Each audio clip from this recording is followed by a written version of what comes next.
From Yeah, I know. Palembang, it will take about 5 to 6 hours by car to my institutions. Right. And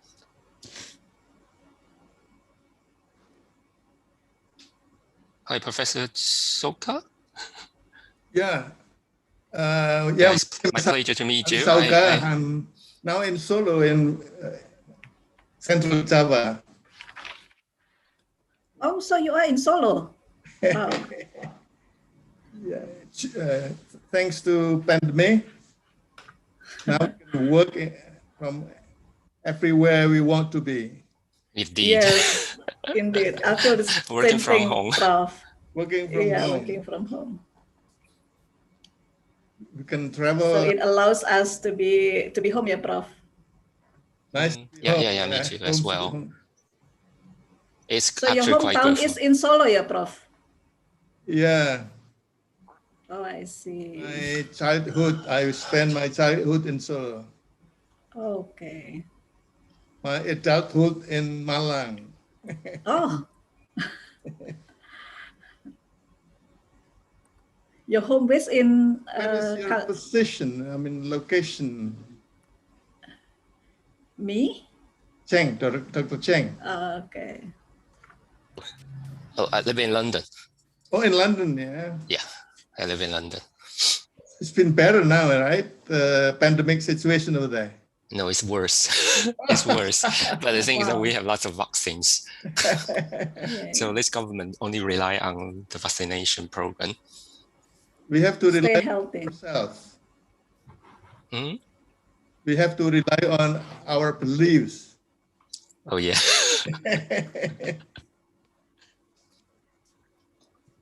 Yeah, we have lots and lots of cases now.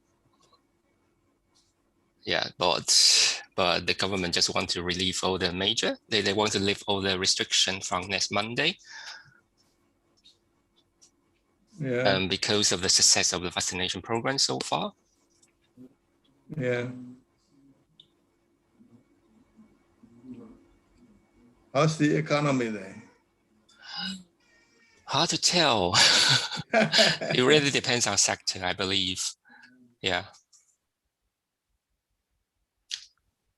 There is recovery, but it's really hard to tell for now. I know higher education actually it's not really good when it comes to higher education sector, because we lost lots of students and even local students are asking for refund. Yeah. Or discount or refund, yeah. Yeah, right. So it happens also there, yeah, Dr. Chang. We thought only in Indonesia. Because the students just complain that, you know, they join the university and then even in their third year, they are still online. And so they're asking for some students are asking for refund and at least of a refund of the accommodation, student residential hall, the dormitory fee, all these sort of things. So it's tough for everybody, I believe. Yeah. How do you compare the tuition with the real open university there? Oh, you say open university here? Can't tell. Yeah, because the open university in England has been here for a long time, for decades already. Yeah. So I don't think there will be any difference to them because they have been running this distance learning for ages. Right. The only university not affected by the pandemic. By the pandemic might be the open university. Yeah. Must be, yeah. Okay, can we start? Sure. Prof. Ali, Dr. Chang. Yes. Okay, shall we start? Okay. Bismillahirrahmanirrahim. Assalamualaikum warahmatullahi wabarakatuh. Waalaikumsalam warahmatullahi wabarakatuh. Good afternoon, everyone. Thank you so much for being here. Let me begin by giving you a warm welcome to our international webinar today, entitled Teaching and Assessing During COVID-19 Pandemic, Adapting TEFL into a New Normal. Held by Indonesian English Literature Association, IELA in collaboration with English Education Department of University of Muhammadiyah Kalimantan Timur. First of all, let us pray and praise to Allah Subhanahu wa Ta'ala because of His bless and mercy so that we can come together without any obstacle here today. The honorable speakers of our webinar today, Professor Ali Sauka from UMKT, also Dr. Robert Chang from University for the Creative Arts UK, also with the Honorable Ma'am Rahmi F. Suryadi MPD from the STT Miss Bahul Ulum Gumawang. Also the Honorable Vice Rector of UMKT, Mr. Ghazali MH PhD, and the Honorable President of IELA, Associate Professor Daniel Ginting, and the Honorable Head of the English Education Department of UMKT, Ms. Husnul Fatima MPD, and all of our respective audience today here. This event will contain several sections. The first is like opening and then the singing of national anthem, and then continued by greetings and also our main agenda today. All right, now we are opening. Let's open this agenda by saying Basmalah together. Bismillahirrahmanirrahim. Bismillahirrahmanirrahim. Now is the singing of Indonesian national anthem, Indonesia Raya.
Next, we move to greetings.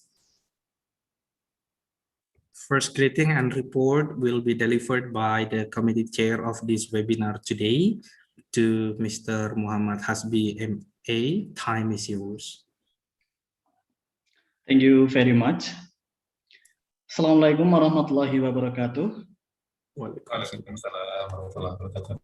The respectable, the President of IELA, Bapak Associate Professor Daniel Ginting, the respectable, the first Vice Rector of Universitas Muhammadiyah Kalimantan Timur, UMKT, Bapak Ghazali MH PhD, the respectable, the Head of English Language Education Study Program of UMKT, Ibu Husnul Khatimah, SPD MPD, the Honorable, the speakers of these international webinars, Professor Ali Saukah, MA PhD from UMKT, and then Dr. Robert Chang from University for the Creative Arts, UK, Ibu Rahmi F. Suryadi, MPD from STT, Miss Bahul Ulum Gumawang, and also the dear committee members and participants of these international webinars. First of all, I would like to warmly welcome all of you to this insightful and special virtual forum.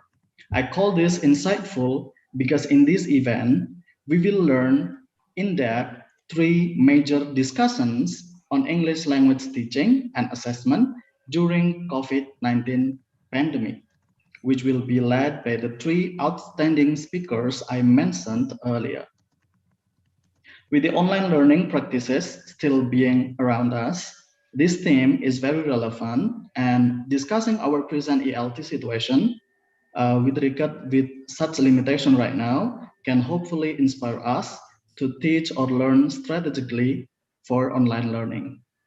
Secondly, I call this webinar as special. Why? Because this event is a collaborative work between ELA and OMKT. So we hope that this mutual collaboration does not only bring benefits to both our parties, but will also impact on the better presentation of this webinar itself, so that it will meet the participants' satisfaction and expectation. In relation to this, we would also like to share to everyone here that ILA opens event collaboration like this to any educational institution which are registered as ILA members. So for this year itself, we have conducted as many as 5 webinars, in which 2 of them are collaborative webinars with ELA registered institution. So just for the record, today's webinar is ELA's second webinar cooperation after the first one with Universitas Negeri Manado, which was held in the month of March. Therefore, if any of you or your institution is interested to establish such program, please do not hesitate to contact us. Now, talking about today's webinar, both of us as the program coordinator of this event, ELA and OMKT are very pleased that this event is attended by around 200 participants. We are happy with that number. And in order to obtain maximum knowledge on the theme today, we as committee would like to invite all of you to attend all sessions fully and actively participates in discussion and question and answer session. And to your surprise, we, the committee, have also prepared some door prizes for the lucky participants by the end of the webinar.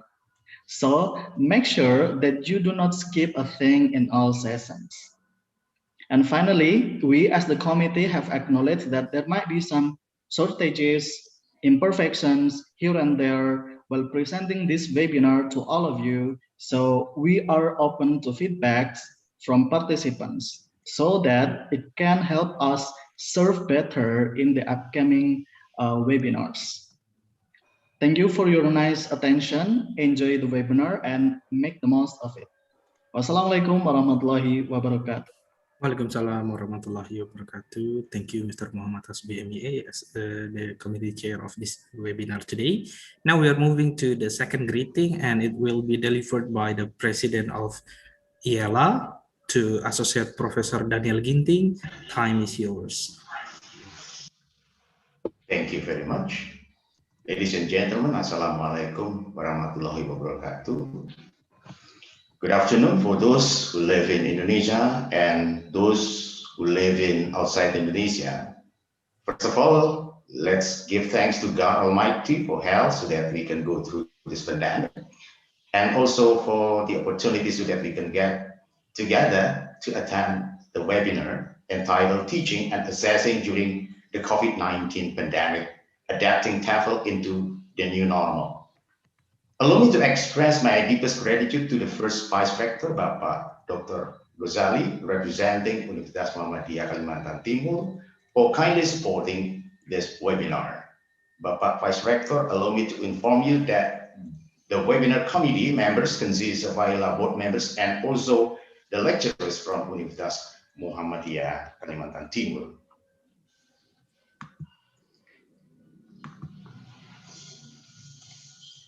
They are an amazing team that makes today's webinar possible.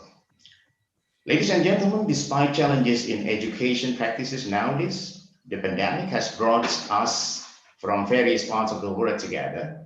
And AILA, as English Lecturers Associations, is built due to the impact of the pandemic in the early 2020.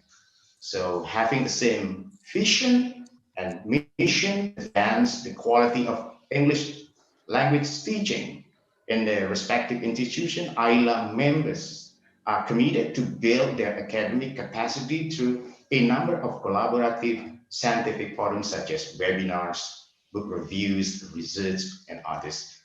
And today's webinar is indeed very special to me personally because I meet my exemplary figure, orang tua saya, my former advisor, Bapak Prof. Ali Saugah. And thanks so much, Prof. My deepest gratitude and appreciation also go to Dr. Chang from the University for the Creative Arts, UK, and Burahmi Suryadi from Ms. Bahul Ulum Gumawa. Thank you very much for your contributions to today's webinar. And ladies and gentlemen, hopefully this event will be fruitful and beneficial to all of us, expanding our knowledge and reaching our understanding about the current issues in ELT and giving us inspiration for our professional development. Thank you very much. Wassalamualaikum warahmatullahi wabarakatuh. Waalaikumsalam warahmatullahi wabarakatuh.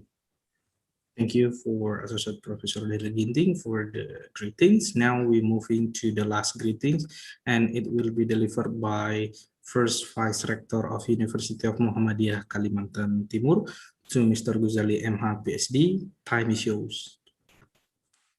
Assalamualaikum warahmatullahi wabarakatuh. Waalaikumsalam warahmatullahi wabarakatuh. The Honorable Dean of Faculty of Education and Teacher Training BMKT, Professor Ali Saugah, the Honorable the President of AILA, Dr. Daniel Ginting, the Honorable Head of English Education Study Program, BMKT, Ibu Husnul Fatimah, the Honorable Speakers, Dr. Robert Chang, and also Ibu Rahmi Suryadi, MC, and all of the webinar participants. First of all, let's thank and pray to Allah Subhanahu wa Ta'ala who has given us mercy and blessing so we can come and gather virtually in this Zoom meeting room. We apologize from our rector, Professor Bambang Setiaji, because he couldn't join this event, and he assigned me to represent him for giving speech on this occasion. We convey our high appreciation to English Education Study Program UNKT in collaboration with Indonesian English Lecturer Association, AILA, for the initiation to organize this international webinar with the theme Teaching and Assessing during the COVID-19 pandemic, adapting TFL into the new normal. This topic is very interesting in accordance with our current situation and condition, experienced by almost all people and all countries in the world, especially in the field of education due to the COVID-19 pandemic. We all know that this extraordinary pandemic is forcing us to change the learning mode from offline to online. The online mode, this is only the option for us to be able to continue to provide education for our students, with the aspect that the learning process can continue as it should be. However, we also know that this change is not simple. There were many problems that arise because of this change that students and also lecturer complain about. Not much different for UMKT. These consequences will also experience it. Also, in fact, this pandemic was really forced us to accelerate our readiness to organize online learning. A few years before pandemic, UMKT had started to organize distance learning using the Open Learning platform, openlearning.com platform, in collaboration with openlearning.com Australia, although it was still partially for only a few courses. With this pandemic, the acceleration of the preparation of learning module through this platform is inevitable. The problem of assessment strategy is still a problem. Of course, a part of the classical problem of interest of internet access by student, and also the burden of student and others. How to ensure that those who do the assessment are correct students who will be evaluated, where learning is still a problem for the assessment that do not directly live face-to-face. And hopefully, this international webinar will provide new enlightenment for participants, especially in order to find the ideal model to improve the quality of English teaching and assessment during this pandemic and after. Once again, we would like to thank the English Education Study Program and also the Indonesian English Lecturer Association, AELA, and also to speakers, Robert Chang, and also Ibu Rahmi Suryadi, and also for Professor Ali Solka, for knowledge and also experiences will be shared in this very important event. Finally, by reciting Basmalah, Bismillahirrahmanirrahim, we officially open this international webinar. Wassalamualaikum warahmatullahi wabarakatuh. Waalaikumsalam warahmatullahi wabarakatuh. Thank you for Mr. Ghazali and MPSD for the greetings. Okay, finally, we come to our main agenda for webinar today under the theme Mentimeter as an option in encouraging students' creativity. And this first session will be hosted by our moderator. Our moderator here is the candidate doctor, Mr. Zul Rahman, MPD, one of the lecturer of UMKT. To you, time is yours. Okay, thank you, MC, for the opportunity. Assalamualaikum warahmatullahi wabarakatuh. Good afternoon and best wishes to all. Ladies and gentlemen, I am Zul Rahman, the moderator of the first sessions today's webinar. I am very happy to see you here and welcome you to this webinar. First session will discuss about Mentimeter as an option in encouraging students' creativity. The COVID-19 pandemic has a global impact in various sectors, including the education, health, economic, social, cultural, and political sectors. The world of education also feels the impact, changing teaching patterns from conventional learning to online learning is a demand for every educators around the world. Of course, every educator needs to master the technology of learning methods and design to support online learning. And educators must ensure that teachings and learning activities continue, even though students are at home. The solutions, educators are required to design learning media as innovation and utilizing online media such as Mentimeter. Ladies and gentlemen, our speakers today is Ibu Rahmi Suryadi, MPD.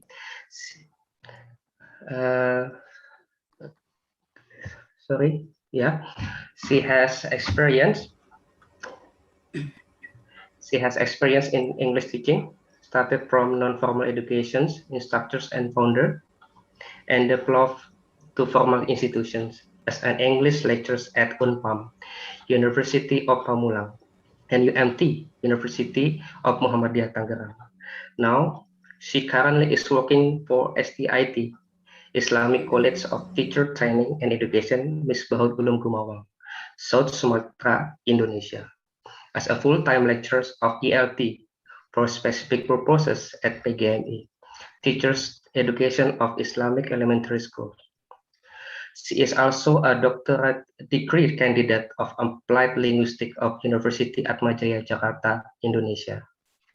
Her expertise lies in teaching speaking, listening, reading to FL learners, and micro-teaching to English department students.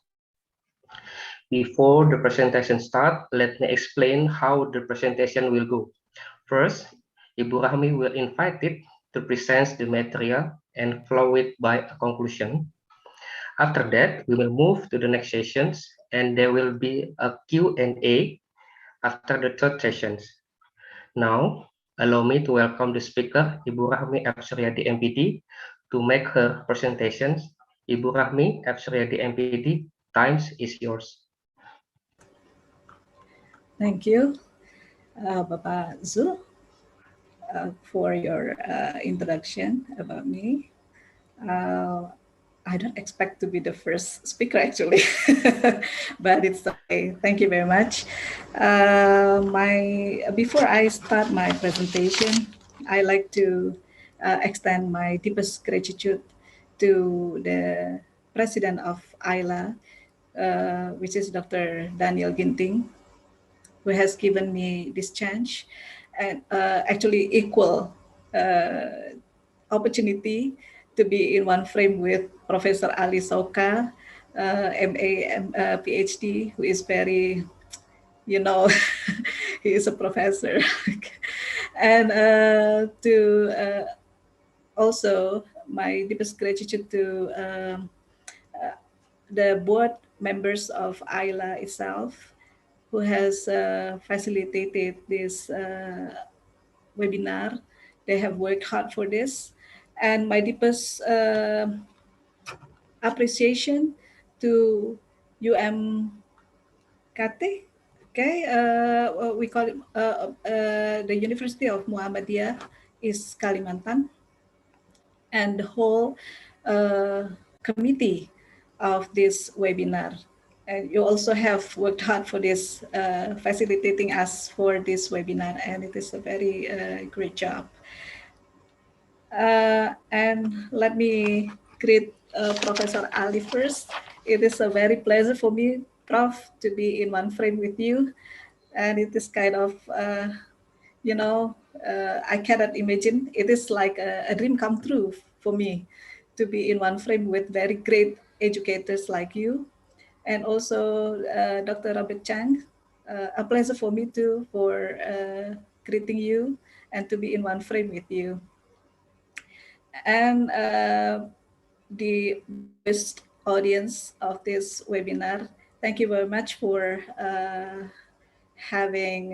attending this webinar. We appreciate your appreciation, your participation of this webinar. And before I start, let me describe the location of my institution or our institution. It is quite in a remote area, so it takes about 5 to 6 hours from Palembang city. So if you are from Jakarta, it needs you to take a plane for 45 minutes, 45 minutes. And then when you are in Palembang, then you have to take another transportation. And it takes about 5 to 6 hours if you don't take highway. But now we have highway already, and it takes only 3 hours. So if intensive e-learning is not happening like this, it's quite, you know, a struggle for me to go there from Palembang. So this pandemic has a silver line for me. So I'm also thankful for this situation. So I just take the silver line and for this kind of, you know, condition. And then because we have only 4 study program and we don't have English department yet, I'm teaching at PGME. It is an Islamic elementary school department. And I teach English there. For me, if I have to teach in a big city, there are a lot of young generations already and willing to teach in a big city. But when we go to remote area, they need us very much because there lies the philosophy of education, right? To transfer our knowledge, even it is in a remote area. So, and this event is also a very great opportunity for our institution to be well known to, around Indonesia and also overseas, hopefully. Thank you very much for this opportunity. Now, let me start my presentation. That is, can I share my screen now? Yes, ma'am. So, okay.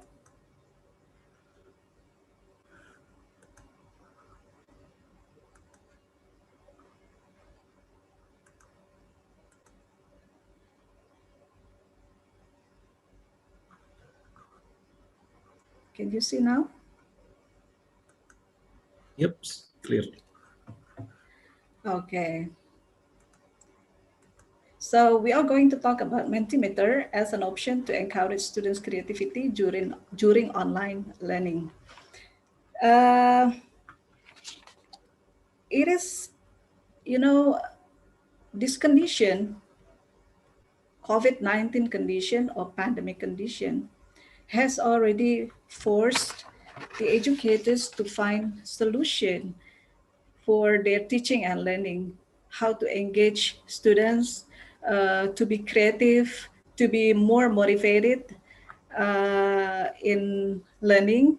So they have to find a way. So that's why I propose this tools, supporting tools, as we can say.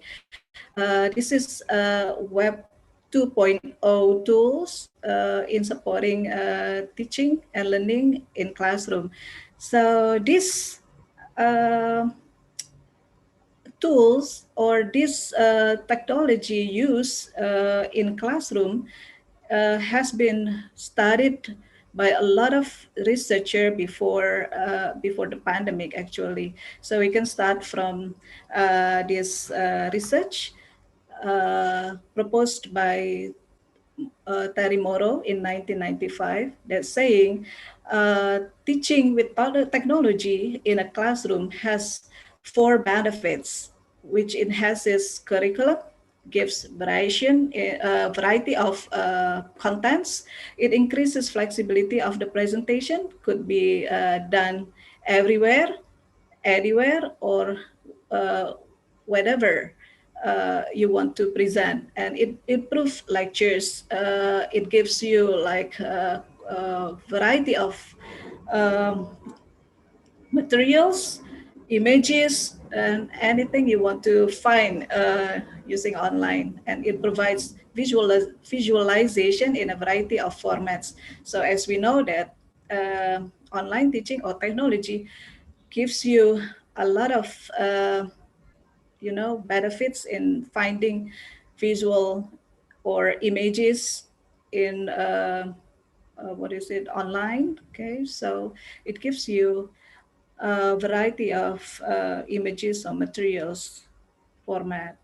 And then, as we know, before pandemic, technology has been used for a long time, and but the educators can still monitor, can still control their students because they have physical interaction. So educators can easily control the students' attention to the lessons taught to them.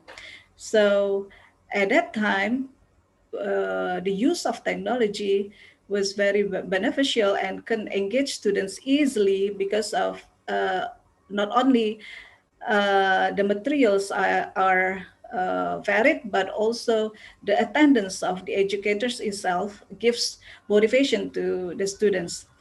And then uh, before the pandemic, the use of technology has been widely used, but the educators can give a solution directly to students. They can discuss with the students, they can find solutions with the students, and the students can also have like energy, can have like a high motivation because they can talk directly, they can have like physical interaction with their friends, their educators.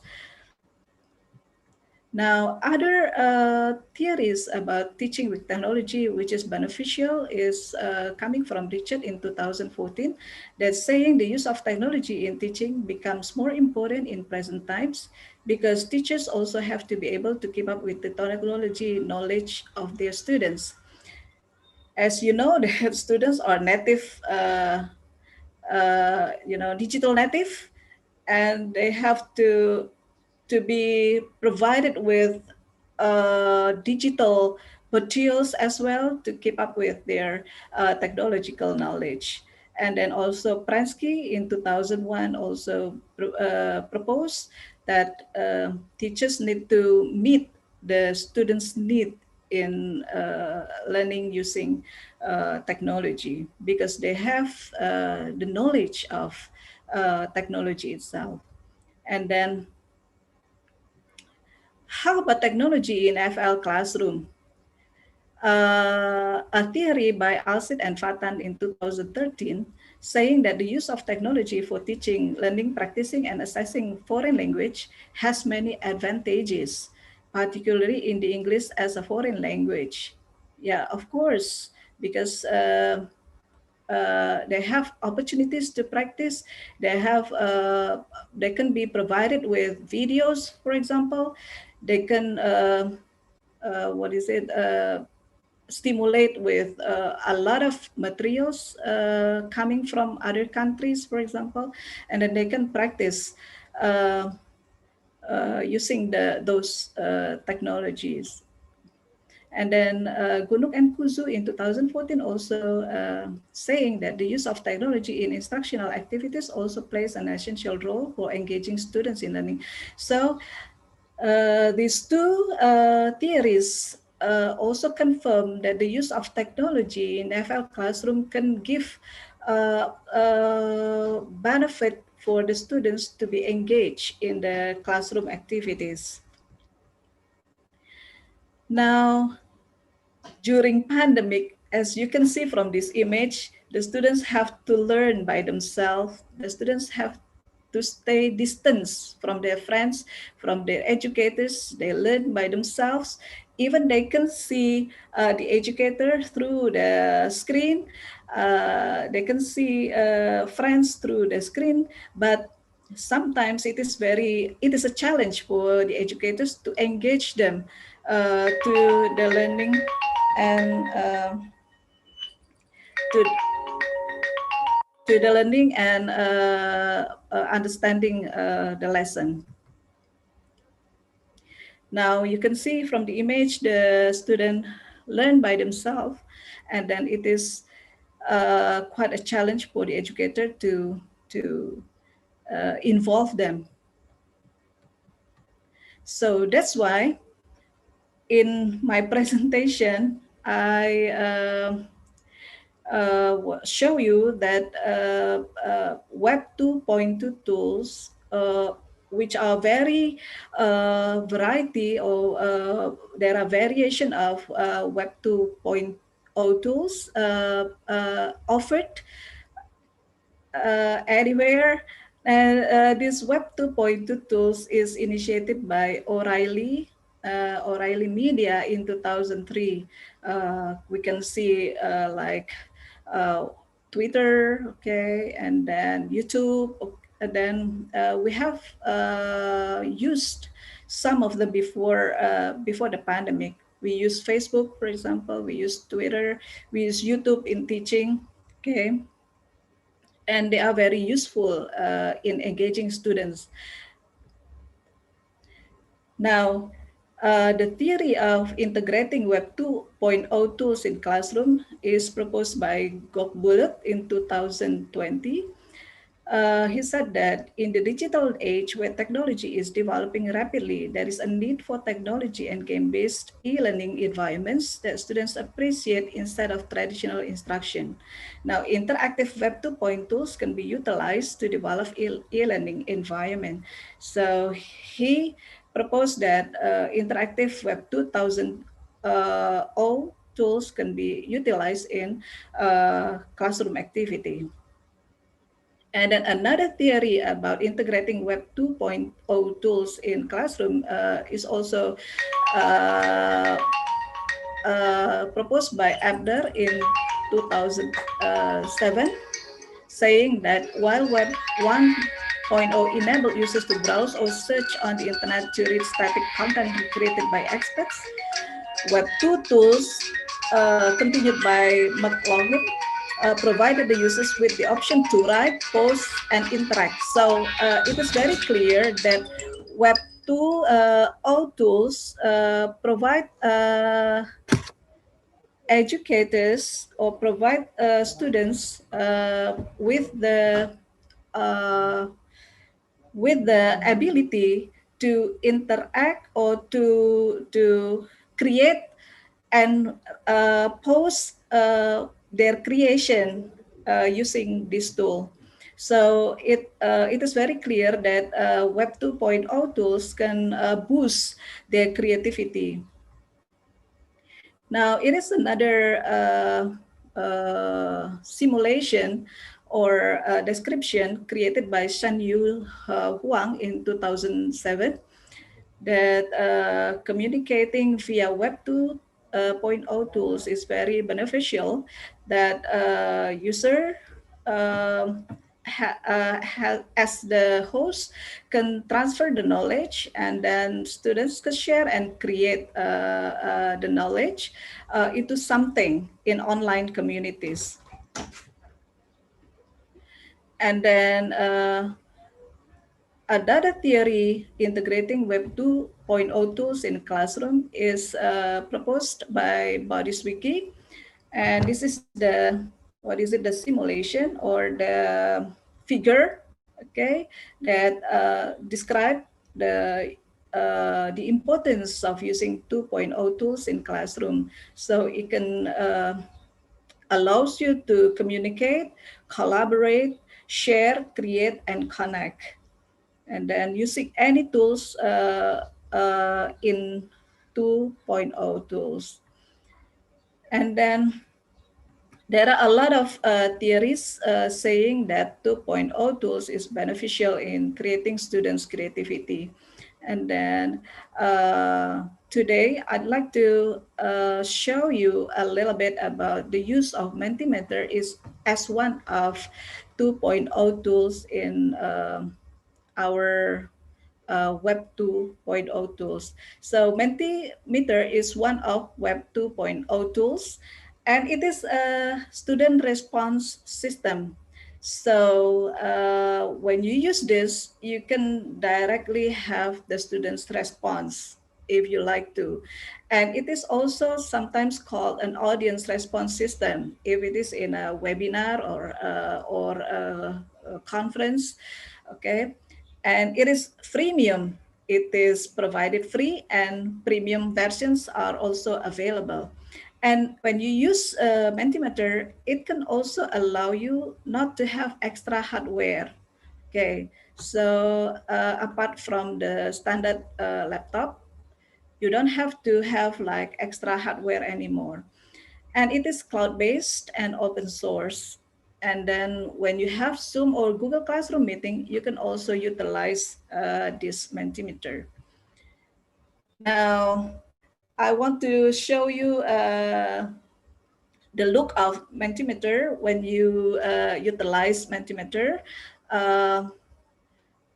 This one, this look is when you click mentimeter.com, then it will come like this. Okay, so you can come with, you can come to this page and then you just signed up. Okay, and then when you have signed up, then you come to this page. It allows you, or it requires you to click which part that you will use Mentimeter for. Okay, and for me, I use, for example, education, and in as educator. Okay, and then when I have clicked that, we come to this page. Okay, and then the goals of using Mentimeter, and then when we have clicked that one, and Tara, we have the choice. Okay, of course, for me, I choose the free one. Okay, and then when we come to the free one, you have options.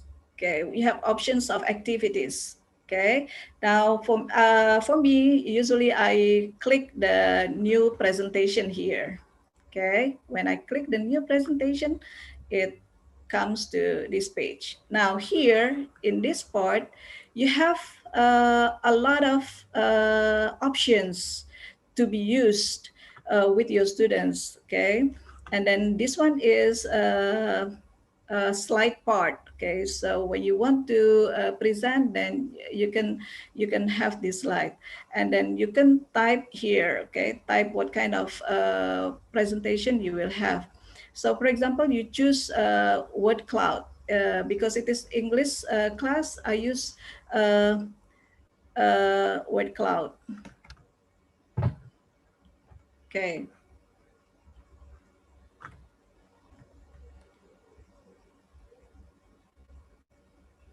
And then this is also below the options that I have shown you. There are a lot of options. Okay, we have heading, we have paragraph. This paragraph can allow the students to write paragraphs and then can be submitted to you. And then you can check their spelling, for example, or anything you would like to do with the students. So you have a lot of options and it is very easy to use. And then, so for example, I do this to my students. I use word cloud, and then this is the example. I ask the student what is the English word for capo, and this one is participant. Okay, your students, and this one is the code, just like Zoom. When you want to interact with the students, you can give this code to your students, and then the students can type this code, and then they can interact to you using this Mentimeter. And then this one is, for example, the response from the students. And you can see here who respond, okay? But it is anonymity, so you cannot see the name of the students who have given you the what is it, the response. Okay, now this is the students, what is it, the students part. When they want to come to Mentimeter to join with you, then they can click menti.com, and then they join the presentation, and then they type the code that you share. Okay, now this is how the students come to the page. Okay, now I come to my conclusion. Now, as Mentimeter is a student response system or an audience response system, so it allows students to ask questions. This can ease the educator to measure the students' understanding of the lesson learned. This tool allows students to give opinions without hesitation because it is anonymous. The most importantly, it can be an option for the educators to create contents of online teaching and boost the students' creativity by responding to the educators' stimulant. Thank you very much. I think that's it, my presentation. I come to the moderator again, to Pak Zul. Pak Zul, I have finished my presentation. Thank you very much. Okay, thank you very much, Bu Fahmi Absriyadi MPD, for giving such as informative and interesting presentations about Mentimeters. Ladies and gentlemen, before we move to the second sections, I want to give only one participant to Q&A because I think it's very interesting. Before we go to the next sessions, only one participants, but I do hope you can directly ask Ibu Rahmi to ask questions, or maybe statement, or maybe something else. Okay, who wants to become participants, who want to ask something? Yeah, you can raise your hands. Okay, let me check. Okay, Pak Ade, can you help me to choose, because I think I have a problem with my screen.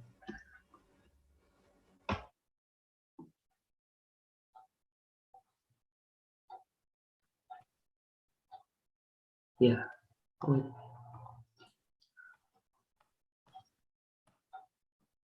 Mas Aris, halo. Mas Aris. Pak Aris ya. Sorry. Aris Abdillah. Okay. Aris Abdillah. Okay. Can you turn on your camera and ask the question, or maybe something else?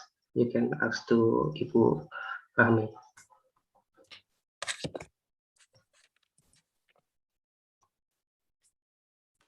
Please, Mas Arif. Hello. Yes. Am I audible? Yes, you are audible. Assalamualaikum warahmatullahi wabarakatuh. Good afternoon, good afternoon, and good afternoon. Yes, I would like to introduce myself. My name is Aris. I'm a student from the English Education Department at Universitas Muhammadiyah Kalimantan Timur. My question is, so when you we know that you have already used Mentimeters for quite some time. So can you please share me what are the main obstacles to implement this technology as a platform of teaching and learning, especially in remote area or in area where technologies is not really well accessed, all right? And how to, what is it, encourage teachers to use this technology, especially during this pandemic situation. Thank you very much, Murahmi. Okay, thank you, Pak Aris. Okay, Bu, you can answer directly. Okay. Okay. Thank you. Thank you, Pak Aris, for your questions. It's a very good question. Actually, the obstacle, you asked about obstacle, right? The most common one is because it is cloud-based, you know, Indonesia, right? Connectivity is a very, you know, is a very hard and challenging, what is it, obstacle that we have to overcome. And it is also a very hard thing for us in a remote area to overcome this, because in our location, even electricity can drop many times. So when electricity drops, then we have no connection, right? So for cloud-based like this, it is very challenging for the educators to keep up with the you know, connectivity. And the second one is because it is anonymity. It is quite challenging for the educators to find out who have already understood the lesson and who haven't. Okay, but it has also a benefit for the students. Since it is anonymity, they don't hesitate. Okay, they don't hesitate to respond because they know that their names will not be shown. Okay, so anonymity has strength and weakness itself. Okay, I think that's all. To encourage, yeah, to encourage educators to. In pandemic situation, we don't have to encourage. They are forced to do so. Okay, so they are forced to find out solution how to transfer the knowledge to the students. Okay, and of course, the only way is to use technology. How come? There is no way, no other way. Technology is the only way. They cannot come to the students. They cannot see students face to face. So the only way to bridge the educators and the students is using technology.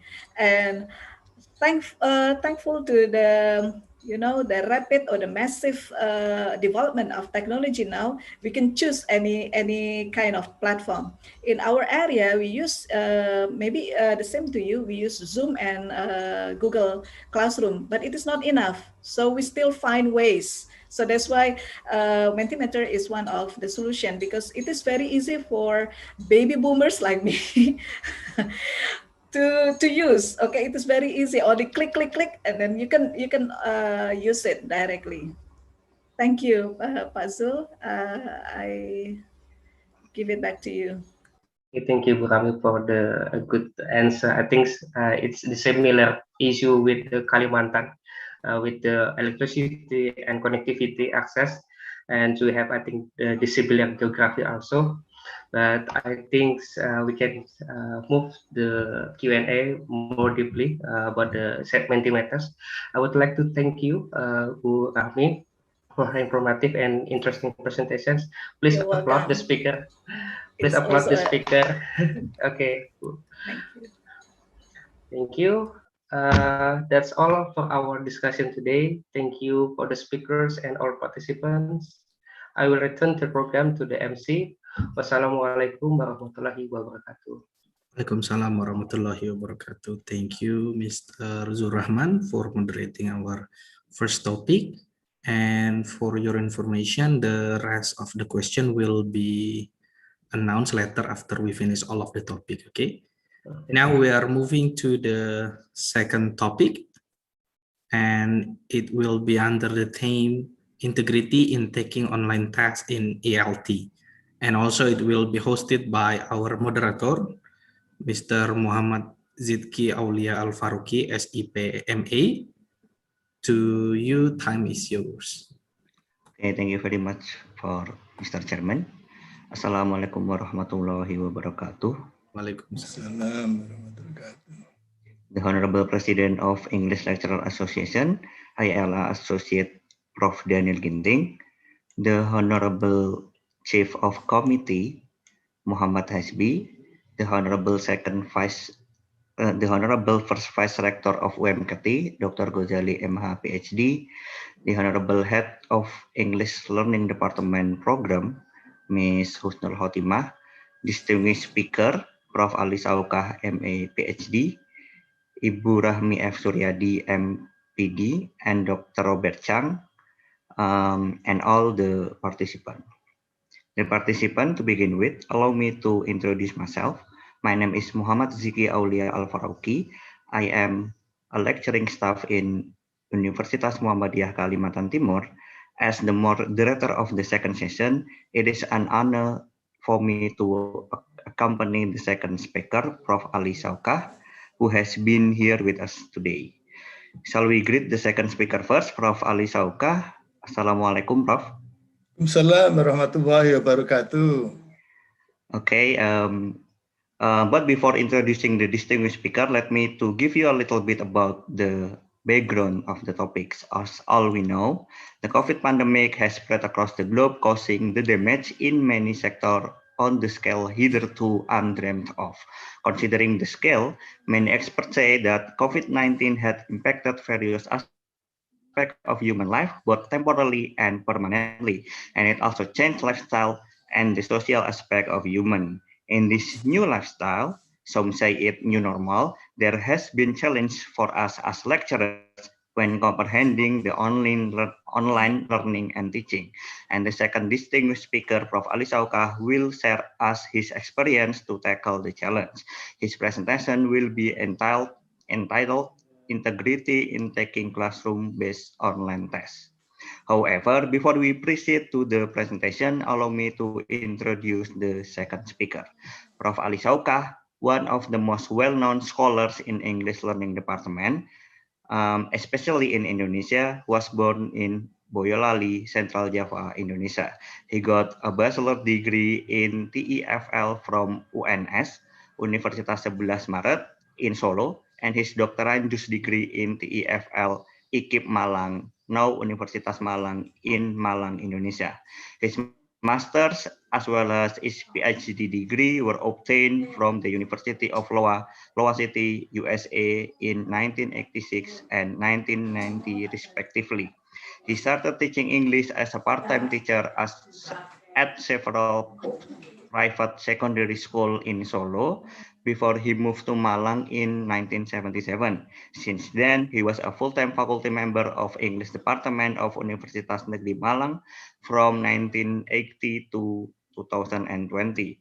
From 1994 through 2001, he served as Assistant Director for Administrative Affairs, and from 2002 through 2007, he served as Director of the Graduate Program at Universitas Negeri Malang.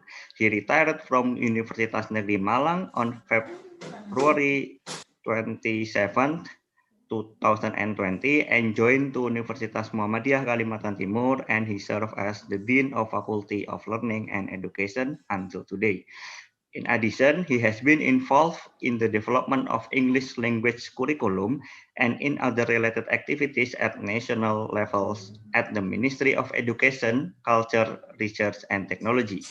He is now a member of the board for the National Standard of Education in Jakarta. His main interests include English language teaching, curriculum, evaluation, and educational policies. Okay, without the further ado, allow me to invite the second speaker, Prof. Ali. The floor is yours. Bismillahirrahmanirrahim. Assalamualaikum warahmatullahi wabarakatuh. Good afternoon, everybody. Nice to meet everybody, especially it's very nice to meet Dr. Chang, Bu Rahmi. I hope we will meet again in the future. Yeah.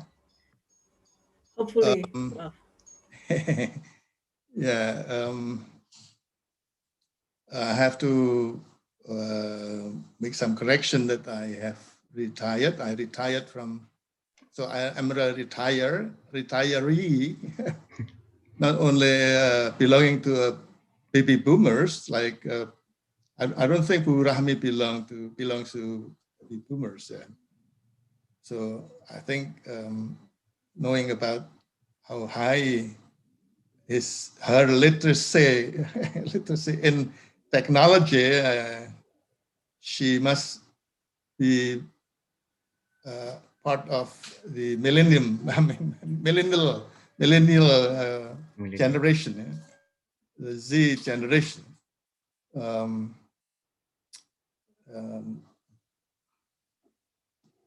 Watching the presentation, I mean, listening to the presentation gives me the inspiration to be a learner in IT, learning something new. Okay, so I'm sure that I will be considered as illiterate, and I didn't really expect that Mentimeter is like that. I mean, I thought it was something like Menti. I wanted to check in the dictionary, but I didn't really have time. That shows that I'm really illiterate in technology. Okay, my presentation is about assessment in the areas of assessment. Let me share. And my presentation is more technical than conceptual. It's based on my personal experience. Oh, by the way, I have to greet everybody, to say hello to everybody as the participants of this webinar.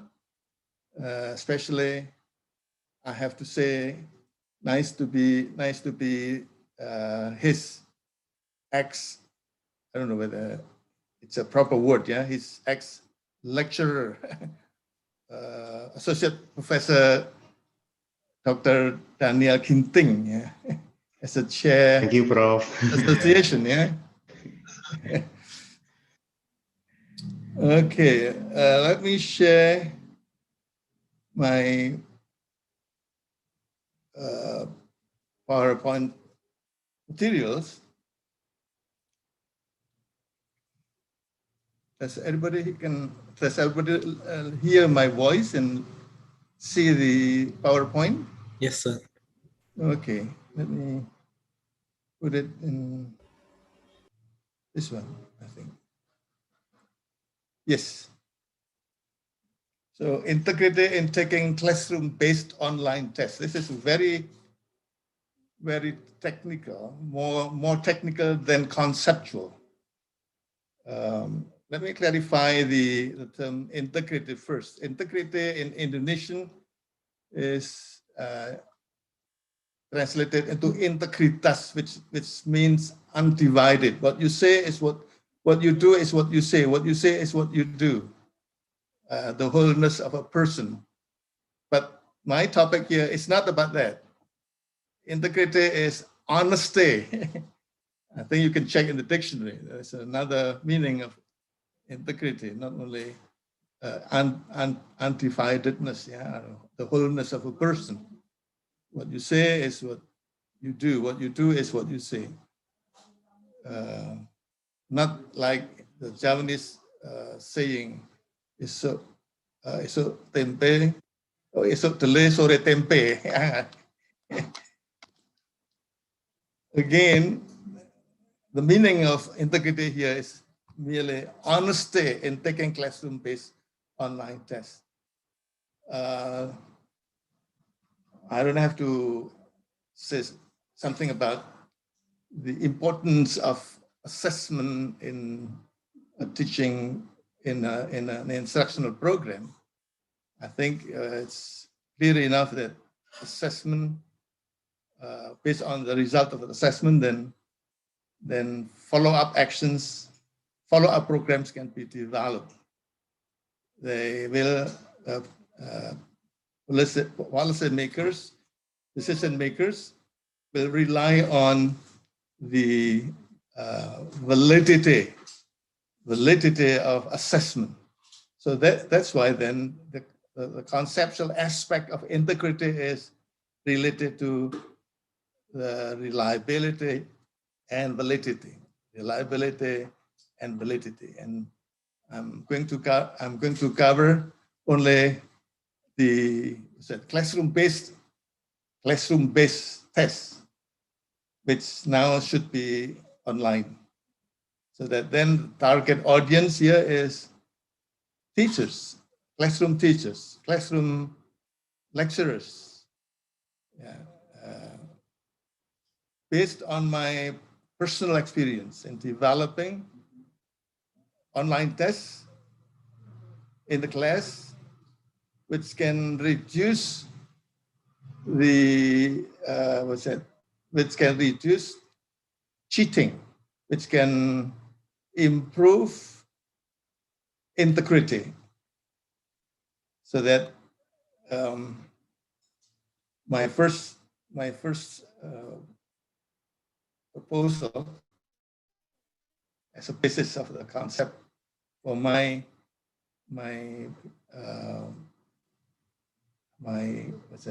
idea to develop classroom-based online assessment by using Google Form is to make sure that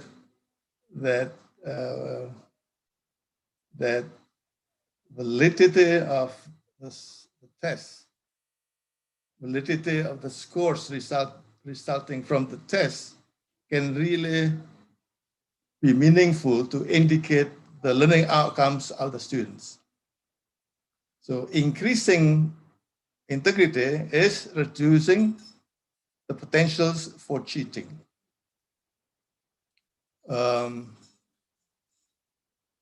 Lack of integrity in taking a test will affect the reliability and validity of the test negatively. If we are concerned with reliability, actually we are concerned with whether we can really measure the true ability of the students, the true ability of the students. We can recognize that scores resulted from a test can be considered as so-called observed score, and the observed score may not really reflect the true ability of the students. May contain the so-called true score and some errors. Okay. The more the errors, the lower the reliability, and hence leading to low validity. One of the errors in the observed scores is because of cheating. It's because of the lack of integrity. Okay. Ideally, in a pandemic situation like this, that we can only rely on online assessment, reducing the potentials for cheating into zero, perhaps into minimum. Online assessment should be done like UNPK, Ujian Nasional Berbasis Komputer, computer-based national exam. I have data from Puspendik, from the Center of Educational Assessment, that from time to time, before computer-based national exam was introduced first time in 2015, perhaps, the results of national exams cannot be relied, cannot convince public potential users as reflecting the true potentials, the true competence, the true ability of the test takers. But with the introduction of computer-based national exams starting in 2015, ending in 2018, by the way, the national exam was stopped because of the pandemic in 2019. There is a very good news in terms of integrity. The partial introduction of computer-based national exam can reduce the low index of integrity. So it can increase the integrity index at the national level. The more coverage of a computer-based national exam, the higher the index of integrity. So that people tend to say that with the introduction of computer-based national exam, students are honest. Students are honest in taking the national exam. But I think from my survey, I prefer to say that there's no chance. So instead of saying that students are honest in taking the test, as if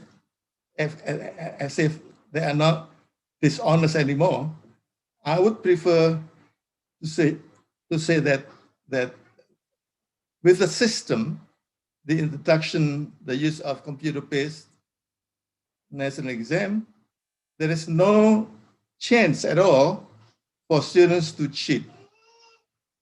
That's different, right? Let me put it in Indonesian context. Bukannya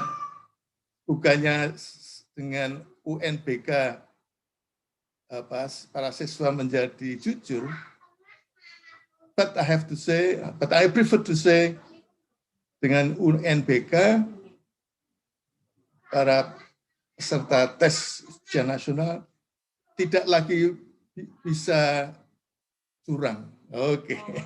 So it's because of the system.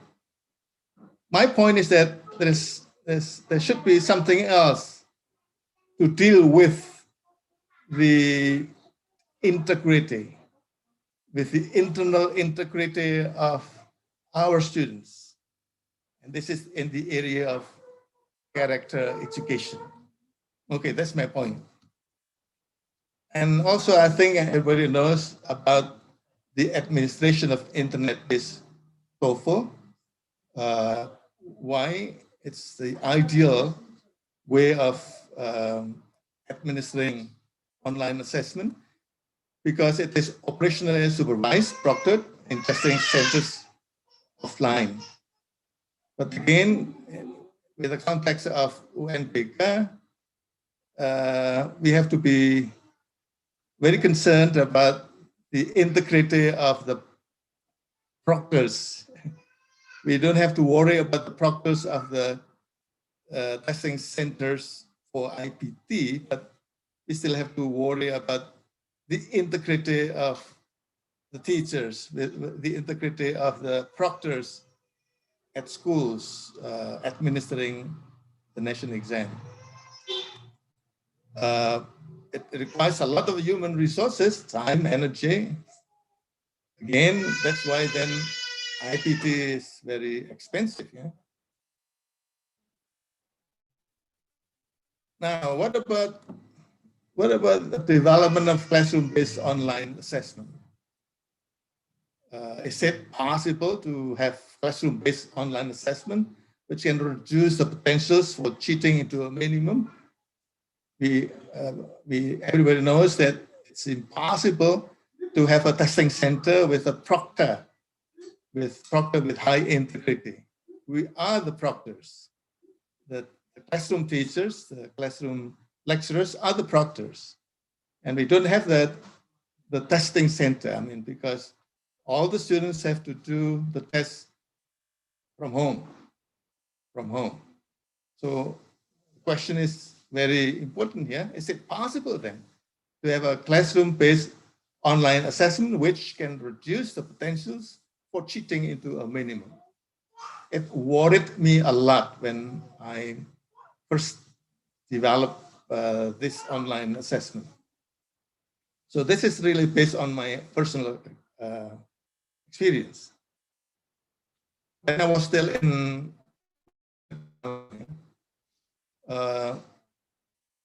just prior to my retirement, I had to handle 4 parallel classes with the same with the same course, statistics. Yeah, the course is statistics. How can then I, teaching 4 parallel classes, give an achievement test, whether it is midterm test or final test, to all my students in the class once only, synchronously on time?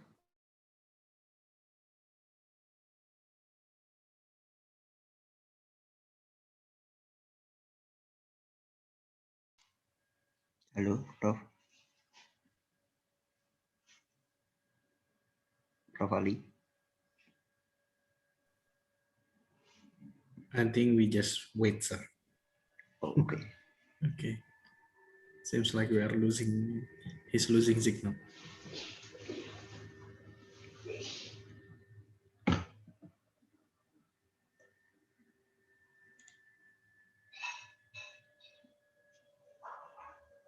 Hello.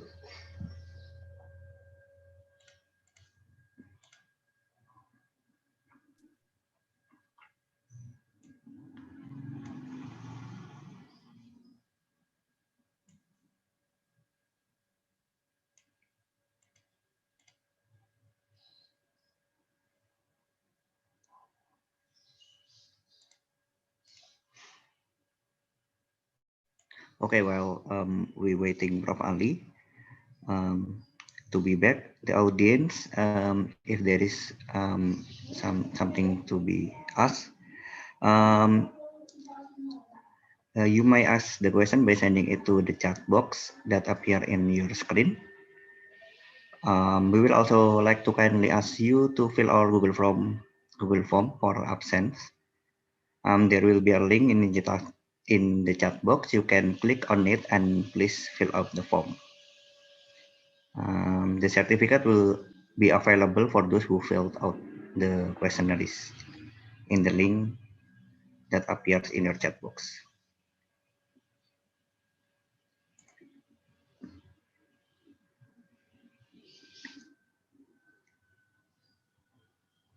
Prof. Ali isn't here yet. Oh, yeah. It is coming. Hello, Prof.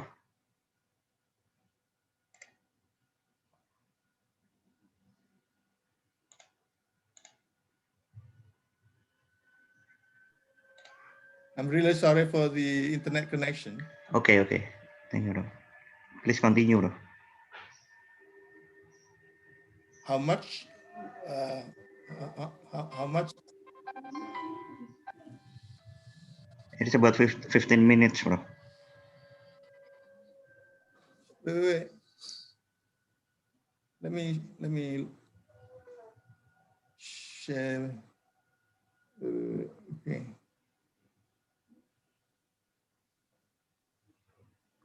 Okay. Can you tell me which part I have already discussed? It is this one? The development Yeah, of this one's right. classroom-based online. That's what. Okay. How can a teacher develop classroom-based assessment? Yes. Yeah. Yes, Okay. sir. Yeah. How can a teacher develop classroom-based assessment efficiently? Okay. Classroom-based assessment for learning. So for learning here is achievement test, yeah? Efficiently. So that I have my own definition of efficiently. Easy to construct. Easy to construct as a teacher, as a classroom teacher. Easy to score. And yet hard for non-competent students to answer with minimum potentials for cheating. But easy for competent students to answer. Okay, combination of the three criteria as my definition of efficient here. Okay, so again, my personal experience here is based on developing the classroom-based online assessment, but measuring the cognitive aspect. In the context of VLT, you need to make a lot of adjustment and creativity if you apply it to the productive aspects of the skills and the non-cognitive aspects of content course. What I mean by the non-cognitive aspect would be the ability, the skills, yeah, the skills, let's say, analyzing data using statistics in my course. So again, the online assessment that I've developed here is applicable for content courses, but focusing on the cognitive aspect. But I'm very sure that you can also have what's that, classroom-based online assessment for the language skills. Yeah, but then you need to make some assessment from what I have to say over here. So again, I originally have my, from 1 year to another year, I originally have kept a bank of multiple of questions, yeah? And originally they were in short answers, not in multiple choice, in short answers. Why I developed my midterm test, my final test in short answers, because of the criteria of my own criteria of assessment, my own criteria of efficiency. Easy to construct, yeah, easy to score, but not easy for the students who do not really have the competence.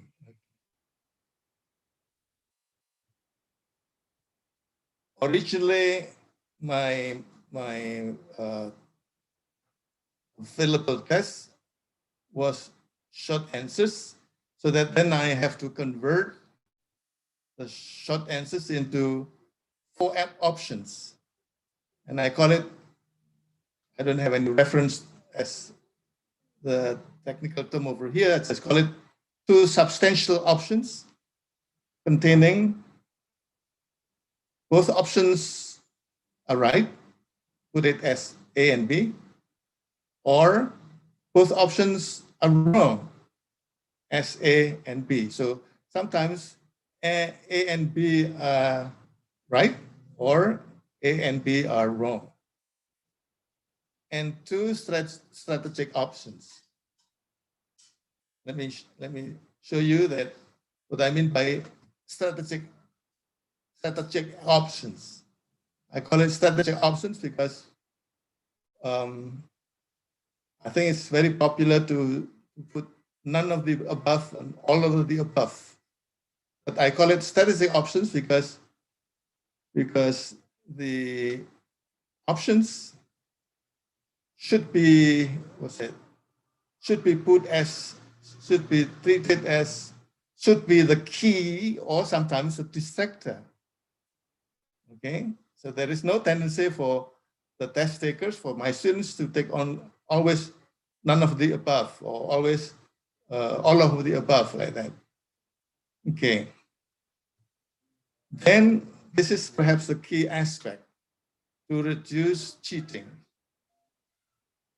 Limit the time based on a tryout done by the instructor, done by me. I had to also work on the test so that I can rely on, at least if the competent students with enough knowledge will be able to work on the test if I give them additional time from the time I need to do the test. The competent students will have sufficient time to finish the test, and the non-competent students will not have sufficient time to cheat. Okay, to open the books, to chat with other students. And I think it's very easy for students to chat, to open books, because we are not there. There's no proctor there. Okay, in my experience, I administer the test synchronously, meaning at the same time. At the same time, they work on the same Google form by providing the students with a link to the Google form with a specified time schedule and duration. So for example, in my case, from 12:35 till 13, 20 minutes for 25 items. When I work on the test, I needed about 12 minutes. So with 25 items, there's 13 minutes additional. Some minutes before the time schedule, the link is given to the students organized in WhatsApp groups, so they can start doing the test on time and finish before the time limit, about 1 day before the administration of the test. Their answers will not be recorded until they click submit. Students must be told about this so that there will be no technical problem. Make sure that they have the so-called test-taking skill. They have the skill to take the test. It's only about the substantial aspect that they have to be confronted with, not with the technical, not with the technicality, not with the test-taking skill. That's why everything about how to take the test should be very clear before the day.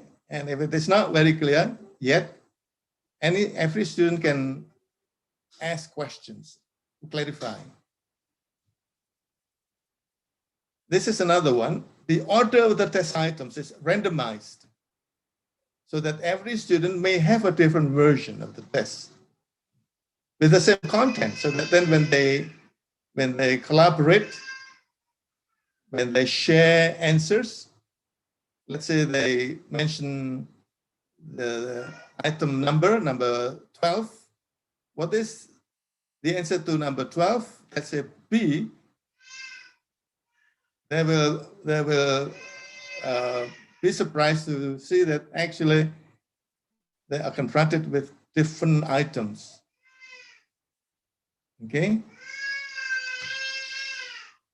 To minimize the potential for cheating, each page in the Google form may may be organized to contain only one item. So there's no chance to, again, compare with answers of other students. So that then they will have to concentrate on that. Concentrate on the substance to be tested. Every student must write their email address in the Google form for them to get their scores right after the test. Right after the test. And I usually check in the WhatsApp group if they don't receive the score yet right after the test, they should report to me in case there is a technical problem. If there is a technical problem, they could not click the submit or could not finish because of the internet connection, they had to report to me right after the test. The instructor will get the list of students and their scores right after the test, with some statistical analysis.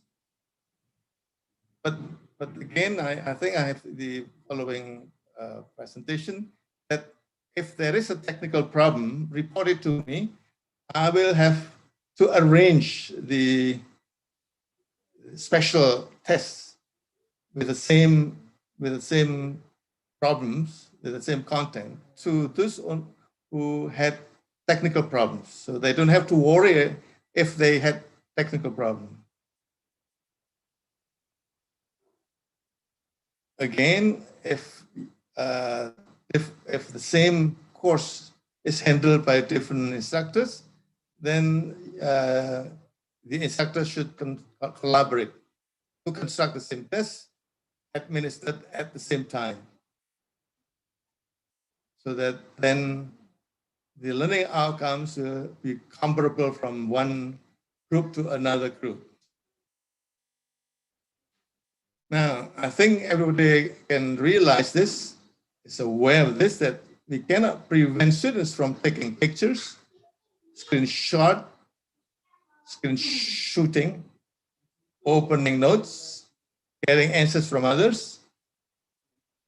But we can convince them that it will not affect the performance in the test, because they really need time to think about the correct answers. Otherwise, they will not have enough time to click submit. And time to do the test is very limited.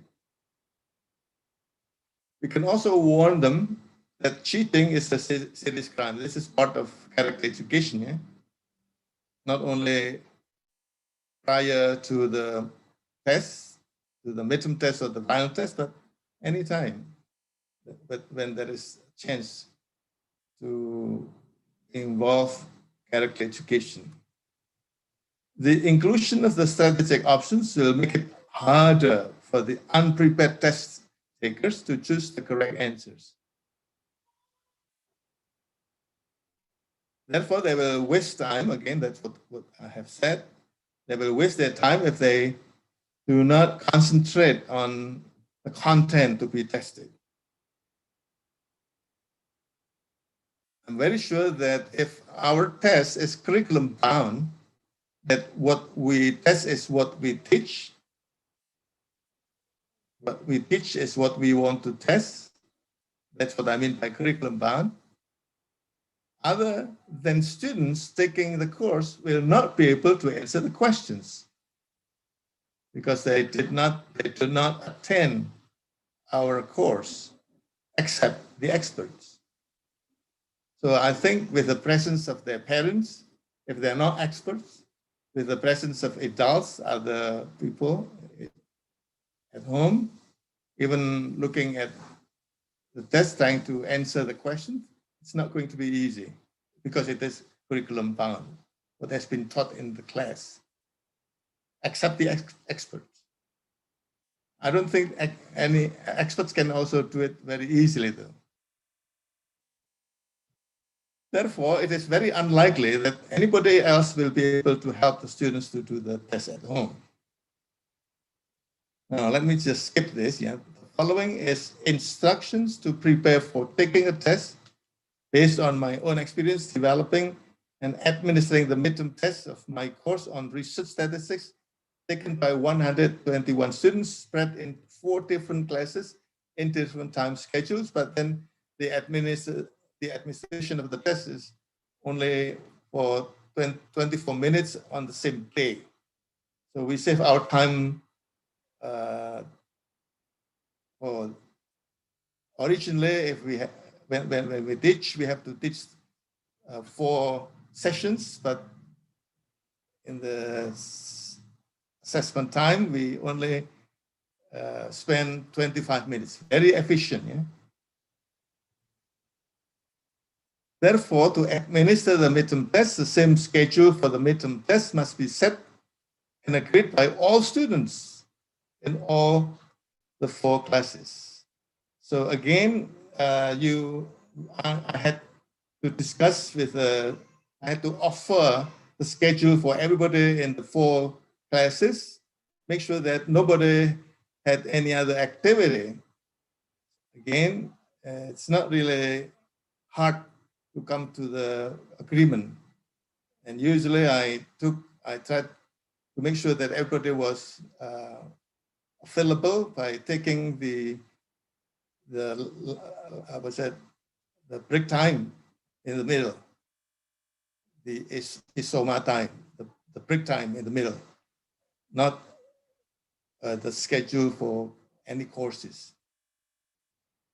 Now, I don't have to read all this. I think I will be able to share all the materials.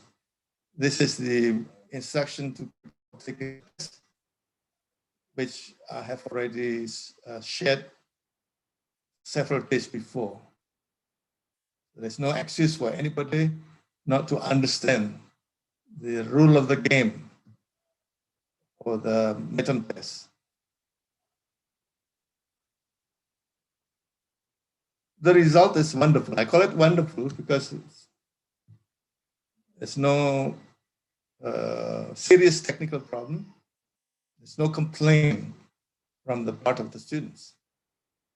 No, only one person complaining about the internet connection, which I could handle very easily by setting another schedule 1 hour after the previous schedule. And it was done very smoothly. Nobody else complains about the test administration and about the score reports, which they receive immediately in their own emails.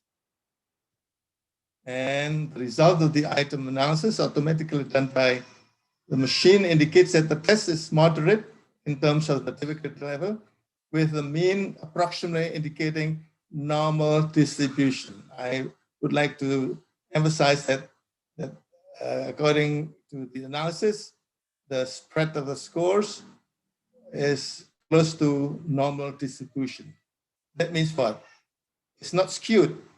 Okay, if cheating is prevalent, I think the distribution is going to be skewed to the left or skewed to the right. I think it's negatively skewed. If cheating is prevalent, most of the students got good scores. I mean, that is what I mean by skewed distribution. So again, normal distribution is as expected, that most of the students are in the middle.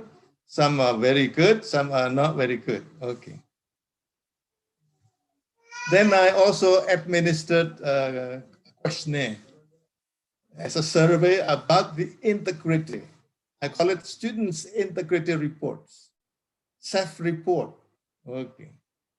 They have to report themselves looking at,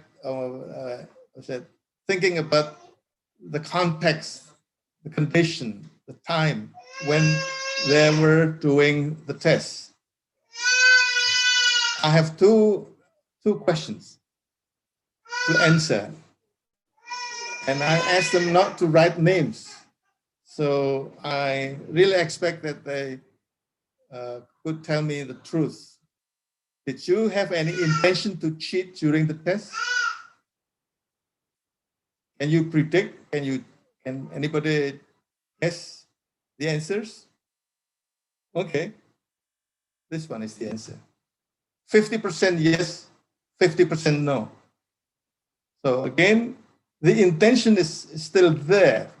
Big percentage of the students intended to cheat during the test. Intended to cheat during the test. So again, this is one evidence to when I had to say that actually when you administer a test online, as if people may say that students don't cheat anymore, I would say that actually students may want to cheat, but there is no opportunity to cheat. Okay, so something else about character education should be a concern. Then I have another question. Did you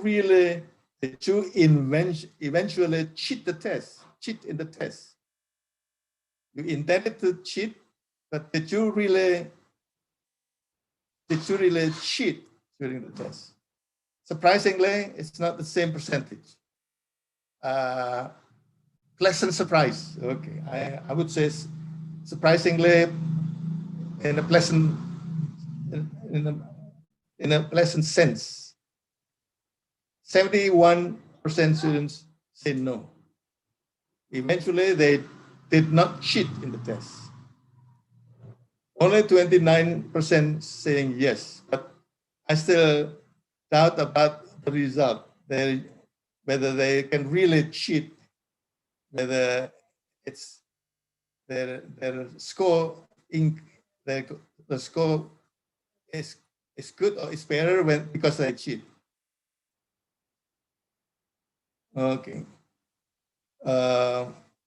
Any comments? I think later I can also invite any participants to give comments, but I think the comment here is that there's still tendency for any student, even in my institution, in my former institution, that there is a tendency for students to cheat during the test.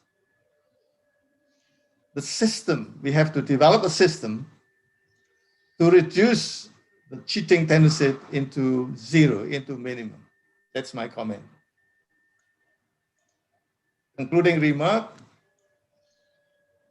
the root of the problems related to the integrity of the test takers needs to be identified, why they wanted to cheat, why there's a tendency to cheat. And solutions need to be developed to solve problems, especially for classroom-based online testing. To help improve the validity of the decisions about the student's achievement, more authentic assessments integrated into the classroom activity should be utilized. To make the decision about their final grades, assigning the final grades should be based not only on the formal test, but also from the non-formal test, the more authentic assessment.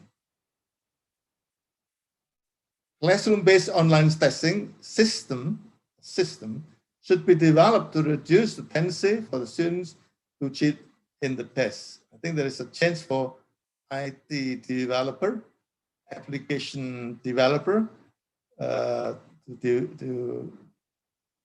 provide the classroom teachers, classroom lecturers, to help them reduce, to help them develop, to help them with the system, with the application, to reduce the cheating tendency. Thank you. Assalamualaikum warahmatullahi wabarakatuh. Waalaikumsalam warahmatullahi wabarakatuh. Thank you, Prof. Ali Sauka, for such a fruitful and engaging presentation. There are important points that I highlighted here based on the presentation, which are, it is a more practical rather than conceptual idea to increase integrity, meaning to increase the honesty of participants in taking online tests and reduce the potential for cheating during the class. Ideally, it can be done like the computer-based national exam, UNBK, or internet-based TOEFL, IBT TOEFL, which is operationally supervised in the testing center offline. However, it requires a lot of human resources, time, energy, and fund to develop the system. If we cannot increase the participant honesty when taking tests, we need to develop the system that they cannot cheating during the test. Thus, for us to do so, it can be done by developing classroom-based online assessment that is efficient, applicable, easy to construct, easy to score, and yet hard for non-competent students to answer with minimal potential for cheating, and it can be done using Google Form. It can be done, but it might need a lot of adjustment and creativity if it is applied to the productive aspects of the skills course and the non-cognitive aspect of the content course. The test should have exact time duration and specific time of schedule. The test should have randomized items, so students might have different versions of the test with the same content and key answer.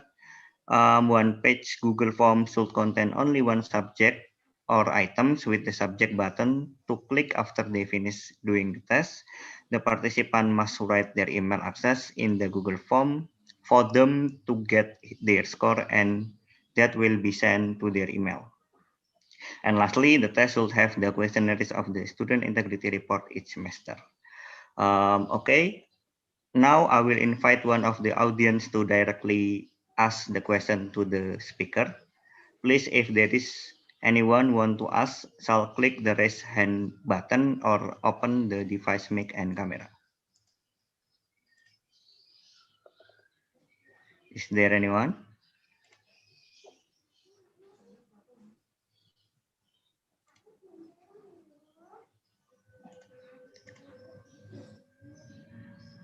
Okay, Prof. There is one we have gathered from Miss Dinar from Universitas Negeri Makassar, Prof. Okay. The question is, what about minimum standard assessment, KKM? Is it relevant for online learning, especially for remote has difficult to access media? Yeah, I'm sorry for laughing. Once you mentioned KKM, okay, I think it's a different topic. I mean, I have comments, not really nice comments about KKM.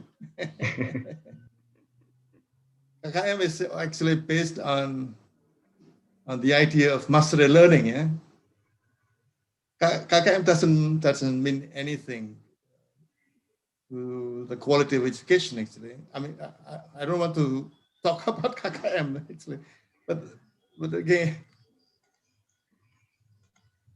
you set the level of mastery. Level of mastery. KKM is setting a level of mastery, but then you forget about the baseline data. Yeah, when you set, let's say, 75% of the materials have been mastered as KKM, but then you have to be very sure that they start with 0 so that they reach 75 at the end, or you start with 75. If you start with 75 and then you reach 75, you are not teaching, you are cheating. Okay, yeah, okay. Oh. Okay, that's not too much about KKM, yeah, but again, I have some notes about that. I think I can share later about KKM. Not only for classroom action research, but also for, again, indicators of success in teaching at the school level. Okay. Okay, thank you, Prof, for the answer. Okay, dear participant, the other questions will be gathered in the Q&A question after the next session. And since we have finalized the second agenda, I will return the agenda to the MC. Bila taufiq wal hidayah. Wassalamualaikum warahmatullahi wabarakatuh. Thank you, Professor. Waalaikumsalam warahmatullahi wabarakatuh. Thanks. Please give applause for the second speaker. Thanks for all the attention given to me. Thank you so much for Prof. Thank you, Alisauka Prof. presentations. It's very enlightening and insightful. Now, it will be our last topic under the theme of incorporating flipped learning approach FL learning development. And this topic today will be hosted by our moderator. It is also one of the lecture in UMKT. To Mr. Ibrahim M. Tesol, time is yours. Assalamualaikum warahmatullahi wabarakatuh, and thank you very much, Pak Ade, for this time. Good morning, Dr. Robert Changs, UK Times, and good afternoon to all audience in Indonesia. My name is Ibrahim, and I will be with you today along with the college behind the scenes, and I will be serving as moderator. And so let's get started. Let me introduce a little bit about the topic. The confidence placed in the use of technology and other computing resources is an important support for the deep transformations toward the process of a very high quality learning. Based on the active learning, one of the solutions ways is using flipped learning. Flipped learning is methodology that helps teachers to prioritize active learning during the class time by assigning students lecture materials and presentation to be viewed at home or outside the class. And it will be more discussed in these presentations. Okay, dear audience, and now we are pleased to introduce our next presenters, Dr. Robert Changs.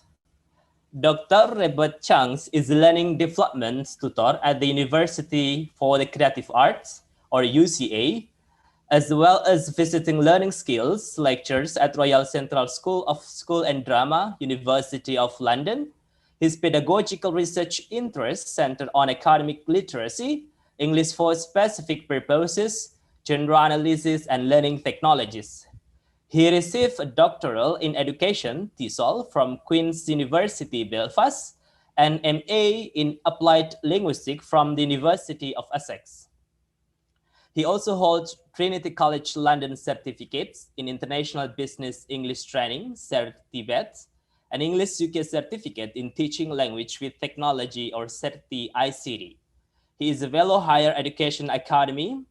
And dear audience, for today's presentations, Dr. Robert Chan will be talking about the piece of action research he conducted at the UCA in relation to the flipped learning approach. And please, Dr. Robert Changs, the screen is yours. Thank you very much for your introduction. Okay, in the chart, you can see the link for the slides, but I know that the association will also give people the link as well. So let me share screen with you. Okay.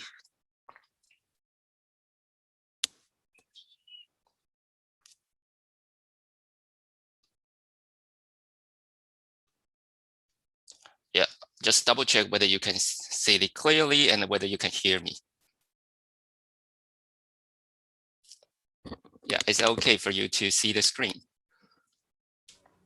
Yeah. Can you see that? Yeah, yeah, that's great. Thank you very much for your confirmation. Thank you very much to Abraham for the kind introduction. And as I mentioned that the slide were actually originally made with the beautiful AI. So it's on the cloud. So I just give you a link in the chat. So I'm Robert. I'm a learning development tutor at the University for Creative Art in Southeast England, quite close to London. And first of all, I would like to thank Vanny Carolina, who contacted me in the first place to do this presentation at this webinar. And I would also like to express my gratitude to the Indonesian English Lecturer Association for having me today. And this afternoon, I'm going to talk about a small action research, which I conducted in 2020 as part of the PG Cert in Teaching and Learning in Higher Education that I did at the time. And during this presentation, if you have any questions or comments, please put that in the chat or wait until the Q&A session after that. So this is what I'm going to cover today. I'll start with this introduction of the concept of flipped learning, which has become one of the kind of like catchy phrases in education over the past 5 years. And as I was doing action research, I will move on to talk about my professional context and then touch upon the methodology. And finally, I will present my finding as well as my reflections. So let's start with this theme of my research, which is flipped learning, or FL in short. And this term, flipped learning, is also widely known as flipped classroom, popularized by secondary school teacher Jonathan Bergman and Aaron Sams. And according to Advanced HE, which used to be called Higher Education Academy, they define flipped learning as something like a procedural change to the traditional classroom learning by exposing students to learning materials before class and then focusing on deepening understanding through discussion with classmates and maybe their teachers, and also through problem-solving activities in the classroom. And the diagram on the kind of the top right corner of this page from the University of Washington aptly capture this model of flipped learning. And thanks to modern technology, the flipped elements nowadays tends to be delivered online. And therefore, flipped learning, or this concept, is sometimes seen as a kind of blended learning, which is quite popular nowadays. And as much educational provision swiftly move online due to the current pandemic, my operational definition of flipped learning in this action research is to involve students doing some pre-lesson work to orient themselves to the topic concerned before they participated in the physical classroom or an online live session where interactive activity were incorporated. So that's my operational definition for my research. Okay, so I believe that many of you came across this concept of flipped learning, of flipped classroom, and many studies have shown that it's especially useful or effective in promoting this kind of higher order thinking or higher order cognitive skills if we are talking about Bloom's taxonomy. And in this model, the transactional knowledge can be passed on to students in the pre-class material, for example, like a video. So a student watched the video before class, okay, that video could be informative, okay, or transactional. And through the interactive tasks in the classroom, or maybe in the live session, like group discussions, active learning and student engagement could be enhanced. And by providing students with materials predominantly online for them to access at their own time or convenience, students may be able to have more control of the content and possibly develop their responsibility and also independent learning. However, as Asido argues, flipped learning depends greatly on the preparation and trust. That's from the student side for sure, and potentially increases teachers' workload because the teacher have to create this pre-lesson material, and also they have to come up with idea for the more interactive activity to be done in class. However, I will argue that the time might be well spent if the material and the task can be reused and recycled and adapted later on. So here comes to my professional context, as you can see from the map, based in the Epson campus of the University for Creative Arts.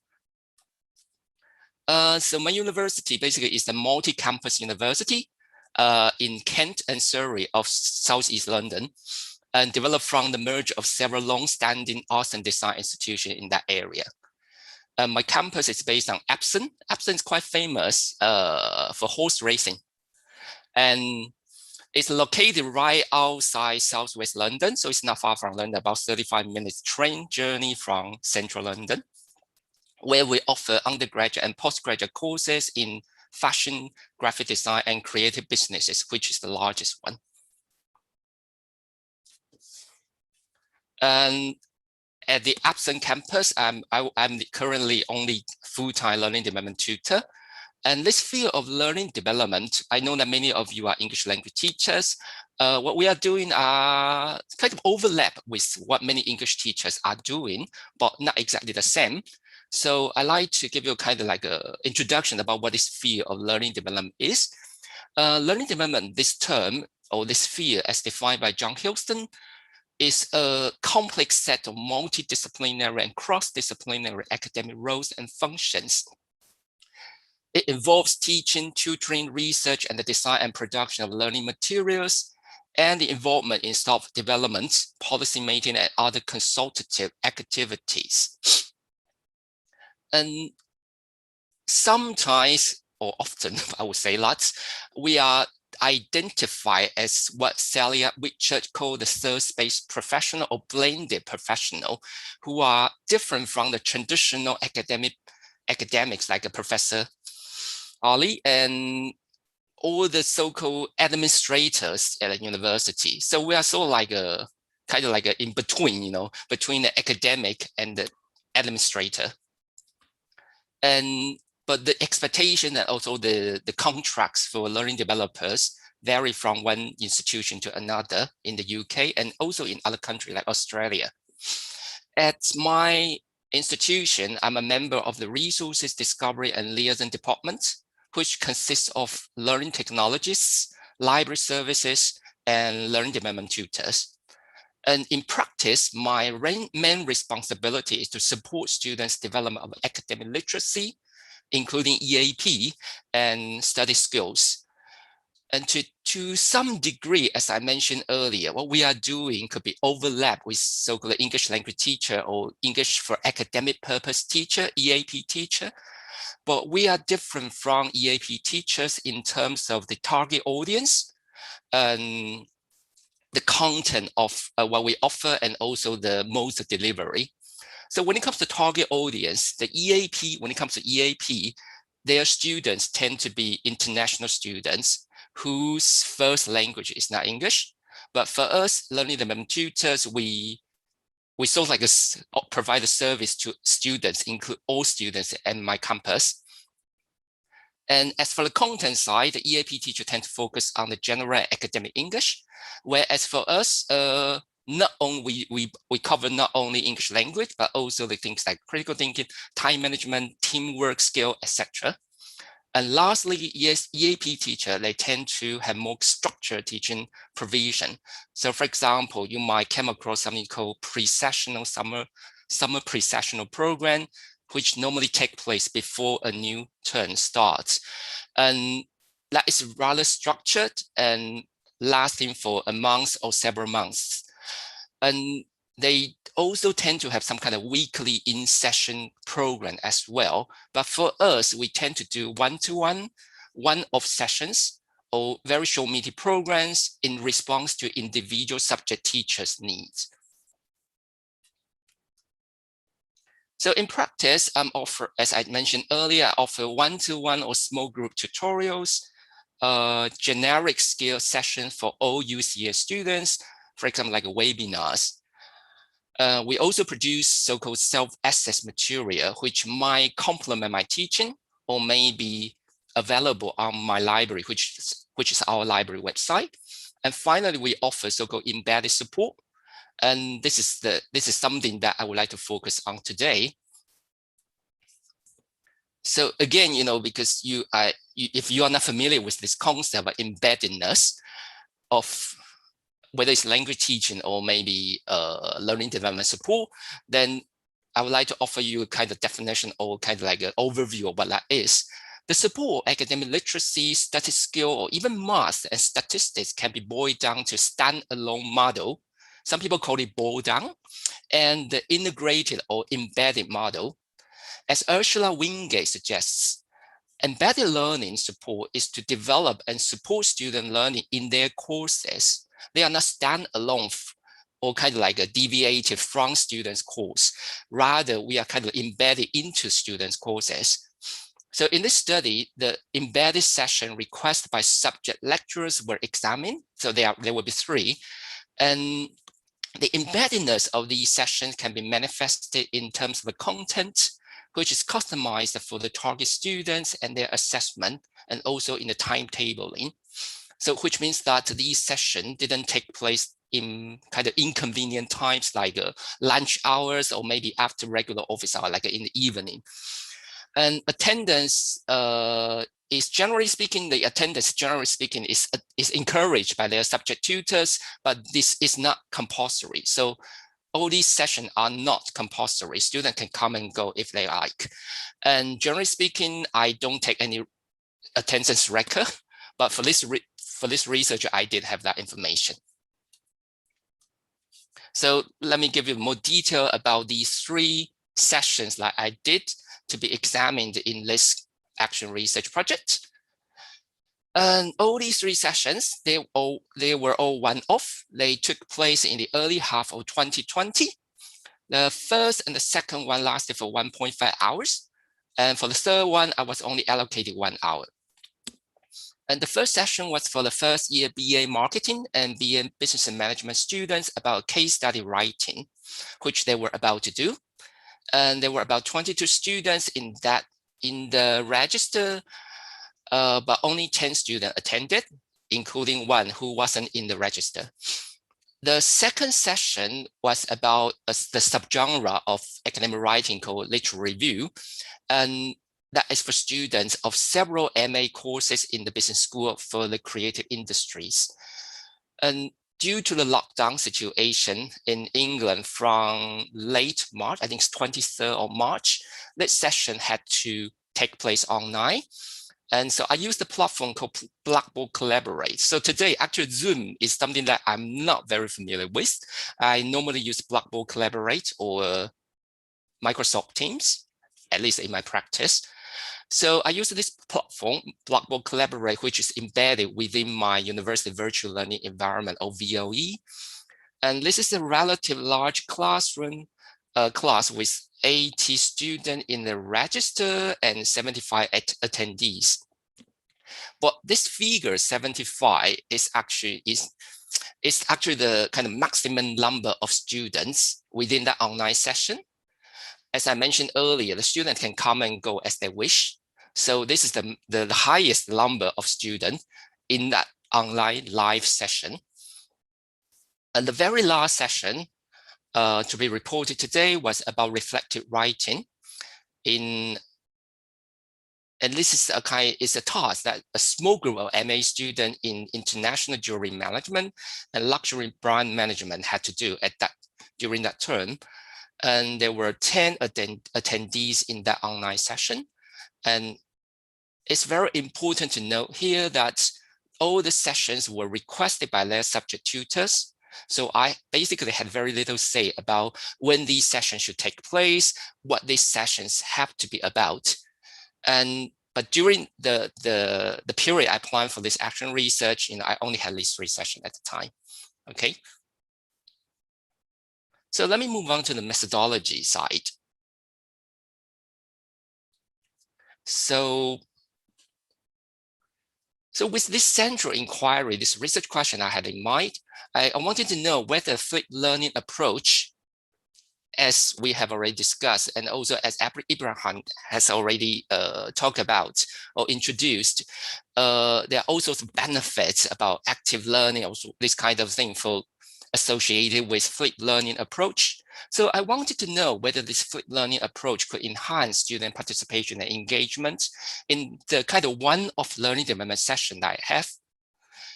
And obviously this is the action research, so it's explorative rather than finding something to be generalized. So action research, as many of you are very much familiar with, is often conducted by the practitioners, and it's very popular in education, as you are aware of. And often it's small scale, localized, for example, in your school, in your class, etc., with the practitioner or teachers looking at their own learning and then developing or co-creating knowledge with the students within your teaching setting. And in practice, it often involves teachers. They describe, explain, and share their learning. This approach has been used in various recent studies in the field of learning development.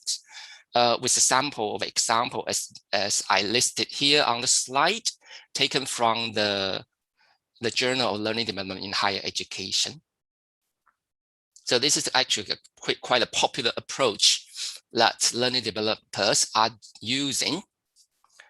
And as my earlier research has centered on corpus-based genre analysis of professional and academic discourses, so this action research methodology was actually somewhat new to me, or even a bit unconventional, I would say that. But so that's why I principally follow John Elliott's model. It's a very old model, but a very classic one of action research, which for me is very structured and it's very easy to follow. I know that there are some criticisms about it to be too linear. However, I think that is a very good one to follow. There are some steps in this model, such as identifying the initial ideas, reconnaissance, planning for actions or intervention, implementing the actions, evaluating actions to pay for the improvement in the next cycle of intervention. And I found the stage of reconnaissance, which is the second stage, especially relevant to me.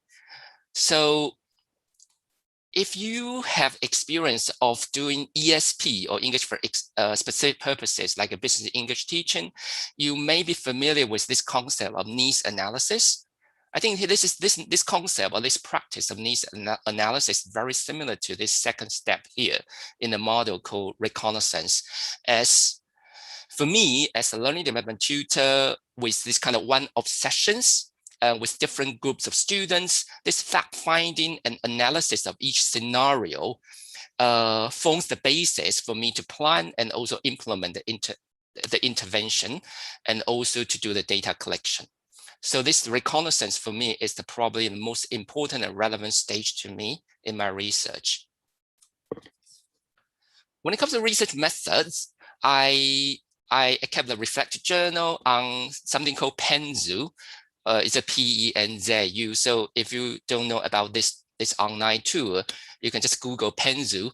And it's a free online tool developed for the purpose of keeping a journal. So it's very good for journal writing. The interface looks very much like a Word document, but it's online so that you can also do the same thing on your mobile devices. So, and it's a free one, but I think for the free version, it's a freemium. So it means that for the free version, you can only create one set of journal. But if you pay, then of course you can do as many you like.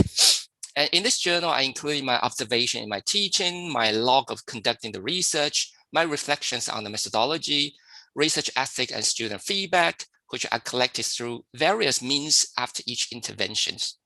So for the first session, I used a short paper-based questionnaire with multiple choice questions, and also did some informal chats with 5 students randomly during break time. And for the second one, I conducted online discussion group or focus group, some people might like to call it, towards the end of my teaching session. And as for the third session, I used online questionnaire with both open and closed questions. And the research has gone through my university ethical approval procedure. So let me move on to kind of like the last part of my presentation to report and discuss and reflect on the intervention.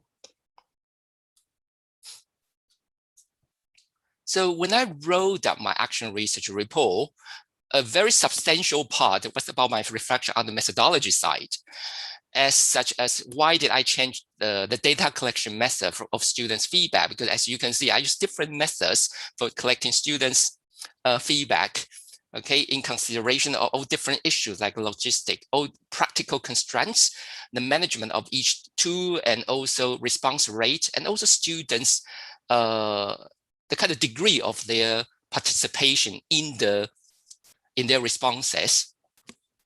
And also doing this study by playing the kind of dual role, as you are aware of, action researchers are also teachers. So we are playing the dual role as the practitioner and the researcher. Okay, so by playing these dual roles also made me constantly think about this research ethics. because I'm not an outsider, especially in regard to how to minimize disturbance to the student, and also the issue of informed consent, because it looks very contrived because I'm their teacher, right? And then, but I'm giving them informed consent as if I am an outsider. And moreover, the content or the details of the interventions evolved in response to students' feedback. But however, be conscious of time, I'm not going to discuss further about my reflection on the methodology side, but instead I will focus on my intervention themselves and also the student feedback in the rest of the presentation today. So let me move on to my first session. So I'll focus on the pre-lesson task. Remember that when it comes to free learning, we have this flip part. And this flip part is kind of pre-lesson task or material before the class or live session. So on this page, you can see some screenshots of the pre-lesson tasks that students were given before the first session I had with some first year BA student. And these include a very short video called Redesign Services the Digital Way. It's a very short, probably only 3 minutes, from the UK government digital services. And also a very short case study. I think a case study report from the UK government website about redesigning service. So these two material are actually very much related. And they are actually about this idea of case study that students have to learn from the session. And I also provide them with my advice of reflecting on doing this pre-lesson task. I also give them a second task, which is to ask students to read one of the 4 kind of like a printout, or no, not printout, it's kind of photocopy or scan of a short case study from the book called The Internet Case Study. And then students have to do a quiz. Maybe I shouldn't use have to, they can do a quiz. And this quiz was devised with Blackboard. Okay, and as you can see on the screen, at the bottom one, that is just a screenshot from this reading material. Once again, they are very short, and students just need to choose one. And this example is M&M, like chocolate brand. So as those students were first year undergraduates, all the material I chose for them to approach before the lesson were very short, very easy to understand. And in this particular session, most students, if not all of the students, are so-called home students. So-called home student means that they are British students, and they tend to be native speaker of English. And the materials are also relevant to the students' assignment and also their area of study. So they are doing business-related courses with plenty of visuals, with lots of visuals, which are appealing to many students in arts and design or creative businesses. And in this lesson task, students were guided to explore what the case study may contain and what are the generic features or patterns of case study as shown in the materials. And the tasks were designed to orient those students to the idea of case study, and then allow for time in my class in the live session for group discussion of 3 past students' assignments. So in the class, we did group discussion of 3 past students, previous students' work. So,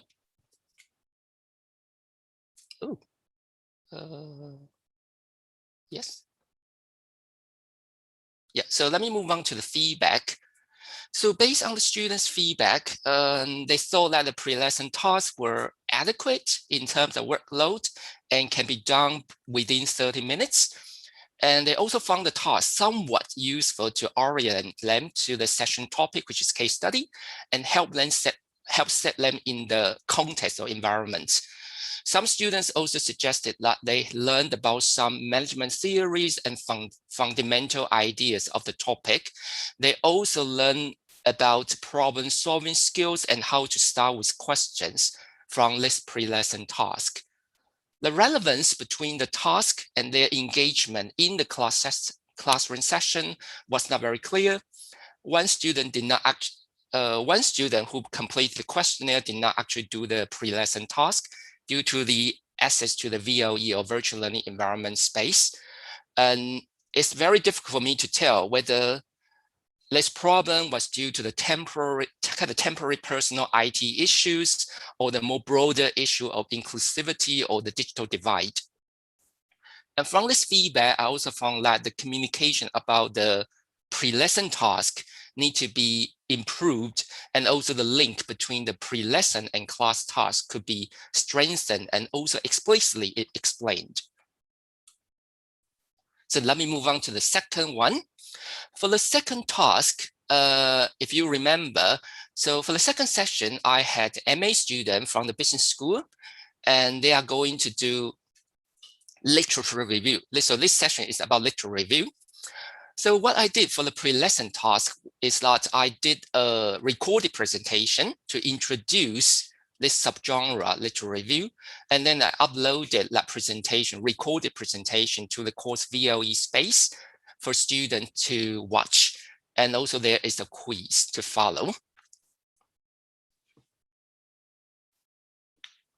And as I mentioned earlier, this is a large group of MA students with 75 students in total. And this presentation video is about 16 minutes long. It's intended to be transactional and informative to help those master MA level students to get fundamental ideas about literature review.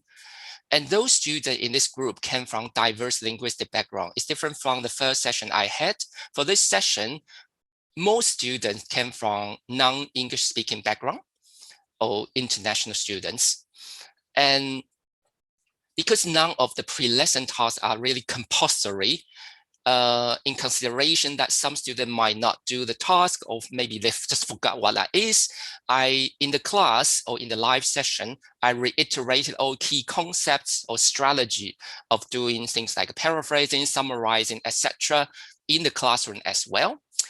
And also try to check on their understanding of the content from the video. And this pre-lesson task was thus designed to allow for time in the live session for those students to do some hands-on activity of doing paraphrasing and summarizing some sources. Okay, so again, I try to fit that into that flipped learning model for students to get some kind of knowledge, before the lesson, and within the lesson we deepen that knowledge and do through interactive activities. That's the idea. And this is students' feedback that I got. For this intervention, I used discussion group, and it took place towards the end of the session because I didn't want to occupy their extra time to do an interview or that sort of thing. So basically this group discussion or focus group discussion took place just within my session, within my 1.5-hour session. And there were 28 students who contributed some idea in the discussion group. Generally speaking, they found the video quite clear, detailed, and informative, but they felt the video too long. And the relationship between the pre-lesson task, the video, and the live session is recognized by some students, but not acknowledged by others. The students gave some suggestion about the video, such as more video. They want to have more videos in the video or in the presentation slides, a content page, more simpler examples. They think that the example shown in the video could be slightly too difficult for some, and also few jargons. And as can be seen in a researcher called Jessica Hancock. So in 2019, Jessica Hancock published an article about her implementing flipped learning in her dissertation workshops. And she reported that some of her students did not see the value of pre-lesson task. Instead, they used the pre-lesson task as kind of post-lesson material. And this is kind of feedback I also got from my students as well. So some of them tend to regard the video as kind of supplementary material that they can access anytime, okay, before, after the session, for them to watch or to get some information about this topic. So let me move on to the third intervention I had. For the third session, I have a very small group of students. And again, they are MA students and from jewelry management and also luxury brand management. And for this session, I made a 5-minute explainer video by using the tool called My Simple Show. So if you're not familiar with that, I can just put that in the chat later on. And I also uploaded a short video from the University of Hull Academic School about reflective writing for students to watch. I also provided them with an internet article, again, very short article on a website called Luxury London. And it's about how luxury brands were responding to COVID-19. As you are aware of, for example, companies like Gucci and also like a Hugo Boss, they are making masks and sanitizer, etc. So I gave students a quiz for them to check their understanding, if they do, and also kind of optional creative tasks for them to reflect upon that article from this website article, Luxury London article, about luxury brands' responses to the COVID-19. And so I also given this kind of creative task for them to reflect upon that article in writing or maybe in any other means, because we know that they are creative art students, so they can present their presentation or their ideas in all sorts of ways. And as I introduced earlier, this group of students are very small, and I think most of the students were not home students, they were international students or non-native speaker of English, mainly from China. And the materials and tasks were developed in response to some feedback I had previously. And the quiz was intended to develop low order cognitive skills of understanding information from the videos. And this creative task was to promote these more higher order skills like analysis, evaluation, or even creation. And the pre-lesson tasks were reviewed in the live session to try to kind of establish the link between the pre-lesson task and the session itself, with the time being allowed for a hands-on activity of analyzing the authentic text of reflective writing. And for this session, I also had some communication with their subject tutor. So I asked their subject tutor to announce the pre-lesson task in hope that more students will do it. But unfortunately, no. So this is student feedback. Most students actually did not do any of the pre-lesson task, but this is expected actually. And based on the 3 responses I received from the online questionnaire, again, I had very few responses, again, because that's totally optional. One student argued that they did not understand why they have to do this, okay? Why they had to do this pre-lesson, or they were given this pre-lesson task. They didn't know the purpose of doing that.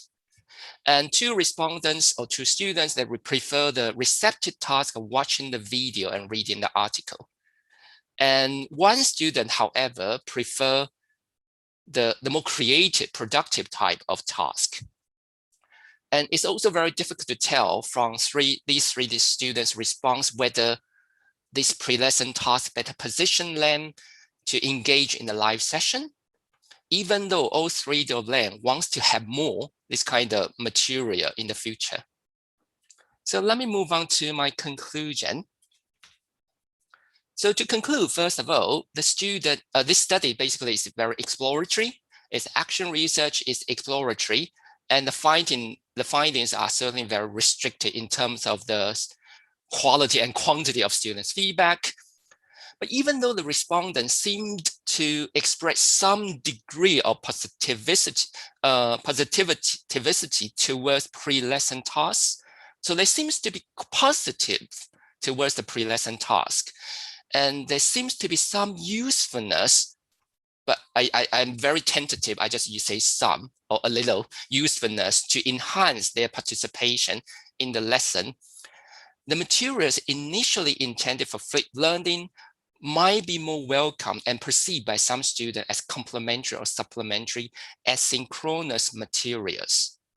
Furthermore, if the success of flipped learning lies on students' engagement in pre-lesson tasks or materials, many constraints or practical constraints in my teaching context make that practice very difficult.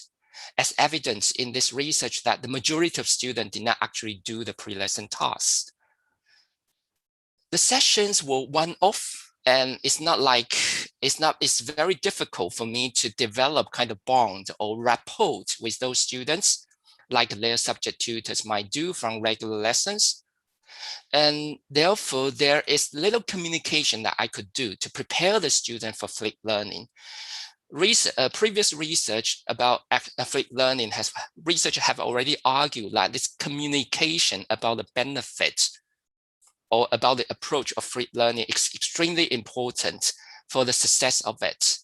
However, in my scenario, it's very difficult. There are some logistic difficulty for me to communicate with the student before the session and to communicate with them why or what's the benefit of doing this pre-lesson task and what is the relationship between the pre-lesson task and the live session.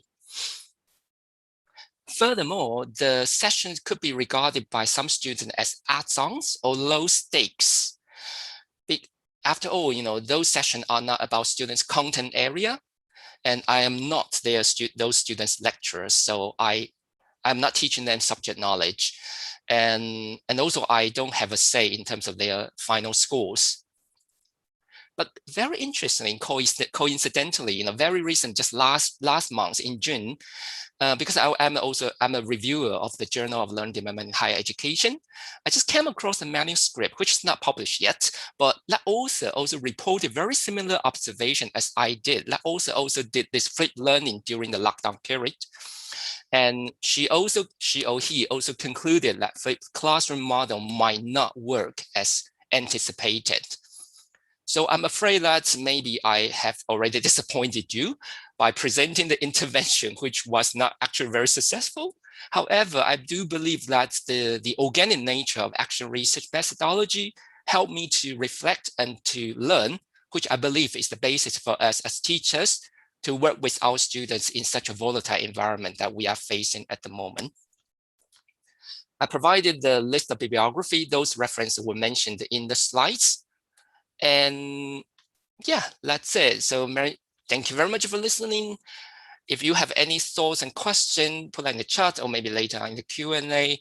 And your question or comments or to do with this research or maybe something else about English language teaching or technology intervention are all welcome.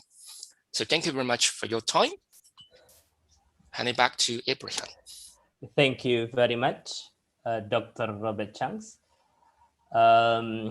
Thank you, because it's really useful and wonderful presentations. Before we start the Q&A, let me sum up a little bit about the key point at the presentations. There are several highlights from the presentation that have been delivered, all about the flipped learning and research journey. Flipped learning is also well known as flipped classroom. There are several pros and cons in implementing flipped learning in teaching and learning process, especially such as flipped learning promotes higher order of thinking, enhance students' engagements, increase student achievements, and give students more control and flexible environments.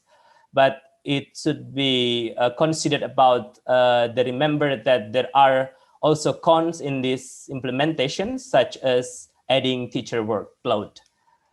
Based on the action research by Dr. Robert Changs, which has 2 cycles, which use reflection on the method, there are some sessions. First sessions, pre-lesson task design idea, and student feedback. Overall positive toward presentation tasks and their possible usefulness. And finally, successful flipped learning lies on student engagement in pre-lesson tasks, but also many constraints is faced during the study. Okay, after the presentation from Dr. Robert Changs, I would like to invite Dewi Yana, who already raised a hand to deliver your questions. Dewi Yana, please mention your name and also your institutions. Dewi Yana, you may unmute your mic. Okay. Hello. Hi. Yeah. Hi, Mr. Robert Chang. I'm Dewiana from University of Riau Kepulauan, Batam, Indonesia. It's a wonderful explanation of your topic. It's about flip approach. I see that based on your explanation, there are two kind of activity given in the pre tasks and the online sessions. My question is there what kind of activity that you give in online? Is it the review of pre-task learning materials, or just you do the enrichments for the materials, or maybe give us any questions or asking the students feedback or whatever? So please tell us what you do. Is it the difference? What are the difference between pre and online? Focus to the materials. And then the second question, sorry, what are the students? What students can benefit from this approach? So I think this is my question. Thank you. Thank you very much for your questions. I think for the second question, it's kind of difficult for me to answer. I must rely, I must rely on the existing literature. But anyways, let's start from the first question that you had, which is quite interesting. So as for the pre-lesson task and the online session or the live session that I had, if we go back to that model of flipped learning, we are saying that the pre-lesson work tends to be something more informational or informative. Is to give them kind of knowledge, receptive knowledge, so they just receive some information about what something is. Okay, and then in the live lesson or in the classroom, then we tend to incorporate more kind of interactive activity. So in my scenario is that, for example, the student might learn this concept literature review, okay, from the pre-lesson task, from the video I get them. And then in the classroom, of course, we also need to consider whether student did the task or not. And so I still had to kind of like recapitulate or reiterate some of the key ideas that I actually covered in that pre-lesson video. But then I would like to use the class time, which is quite limited, for the more interactive task. And that scenario is to look at some past students' works. So we look at the actual authentic text for the student to analyze, or for student to do some hands-on activity, like I give them some material for them to do paraphrasing or summarizing in the class. So I hope that answered your first question. As for the second one, that's kind of difficult, I would argue. Theorists, they tend to argue that students, they can deepen their understanding of the knowledge in the classroom through the interactive activity. Okay, so I would say that this might be the main rationale behind this flipped learning model. So students, they got some kind of passive, they some kind of passively receive information from the special videos or whatever task before the class. So, and then in the classroom, then you use all different kinds of interactive or active activities to engage the students and to deepen their knowledge or deepen their understanding, or maybe help them to apply that knowledge from the video you give them or ask them to watch before the lesson. So I hope that this is clear to you for the second question. I know someone else also raised hand, but I also saw a question in the chat. Okay. So, but anyway, Abraham, you can follow. Okay, thank you very much, Miss, and also Dr. Robert Changs. If you have any questions, please ask it in Q&A sessions, and I will leave it again to the Master of Ceremony, Pak Ade, to start the Q&A session. So Pak Ade, the screen is yours. Thank you, Mr. Ibrahim, and for Dr. Chang for the presentations. It was a very good presentation. Now we are moving to the Q&A. Seems it's because we have lots of questions here. So maybe I will try to, we are really sorry if your question cannot be answered or I cannot read it for the speakers. This because there are so many, so I will take it randomly. I think first we come to the Prof. Ali Sauka, okay? Prof, we have a question from Rogi Batu Lutfi, which is saying that, what do you think about the opinion that teachers in online classroom-based assessment should practice more on the assessment FOR and AS learning rather than the assessment of learning? Thank you. Yeah, I think in the emergency situation like this, in the context of online assessment, we cannot really rely on the validity of the scores reflecting their true ability. If we conduct classroom-based online assessment, I suggest that the assessment is intended for feedback. It's more for assessment for learning instead of assessment of learning. More diagnostic purposes rather than final grades assignment. So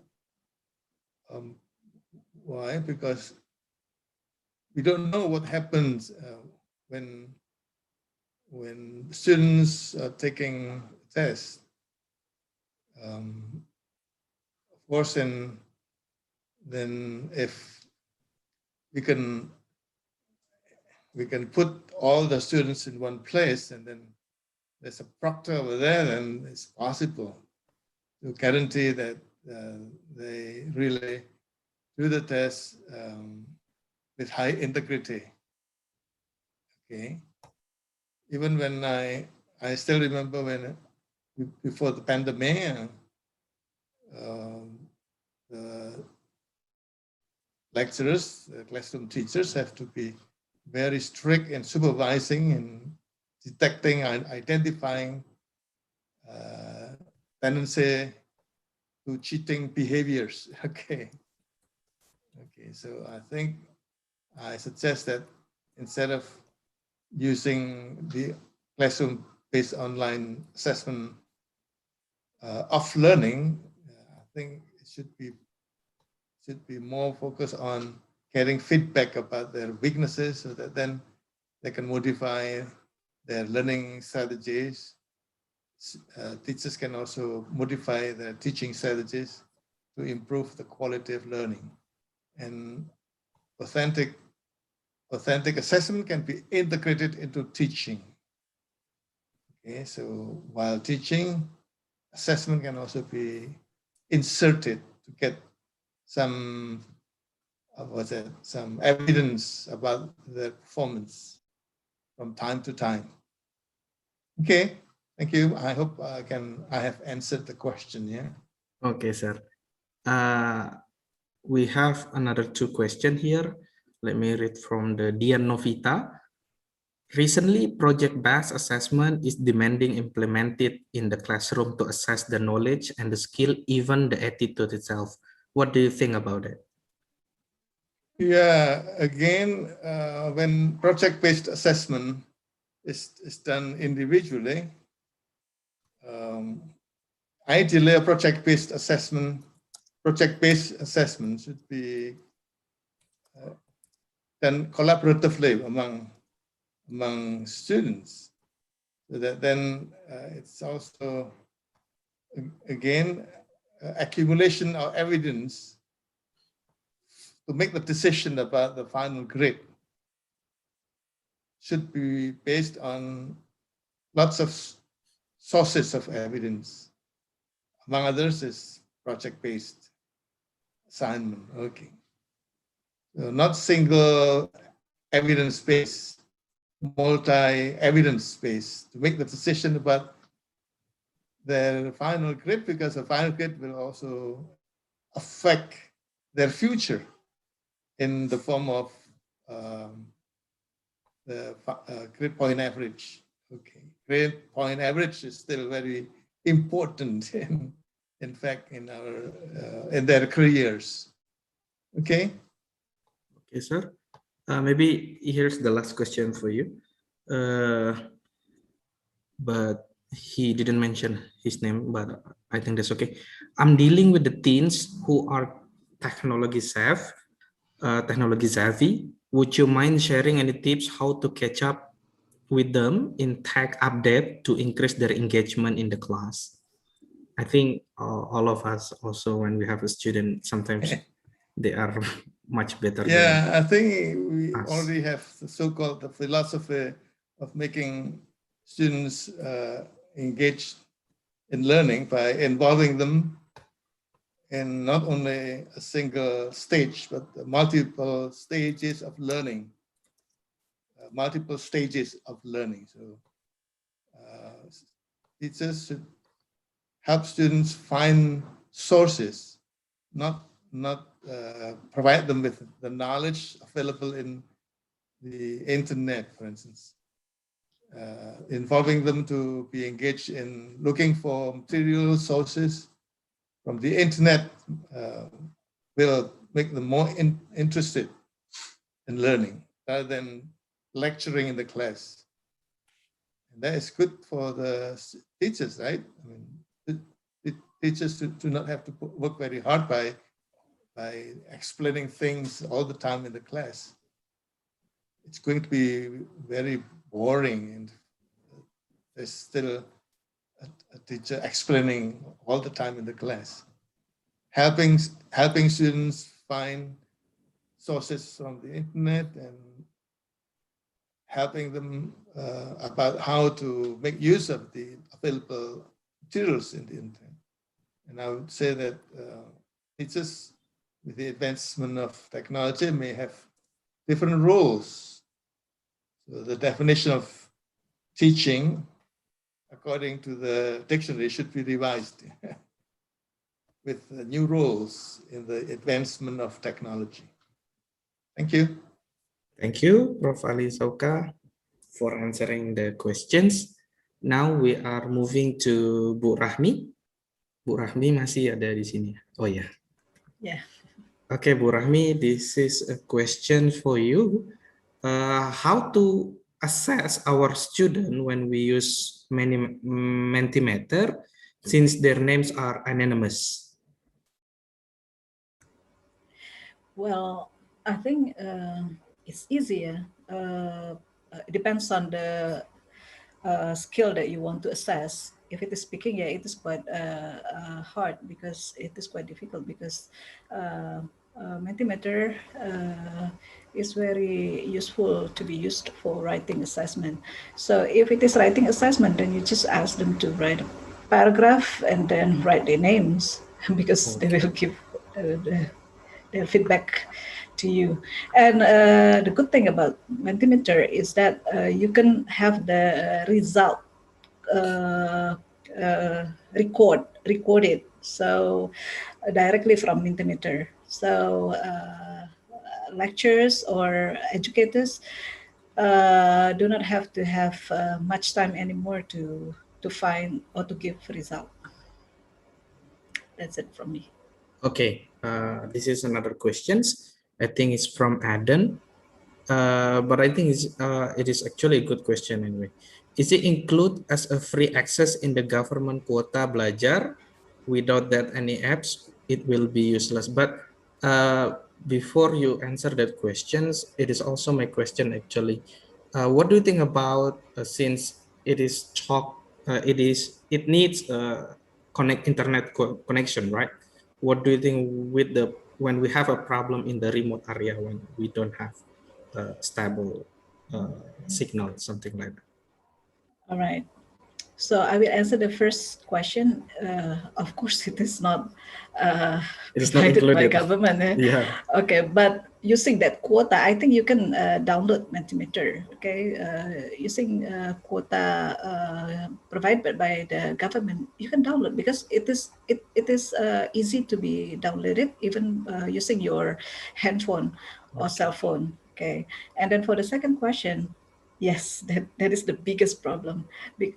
For any cloud base, it is the biggest problem the connectivity or the connection is very hard, challenging for the educator. So yeah, we have to be patient for that. Okay.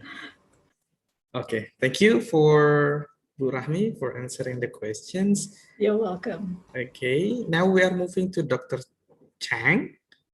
Here's is actually interesting questions. From Siti Ismasari, how to overcome the student that often copy paste while we do flip learning? That's quite interesting.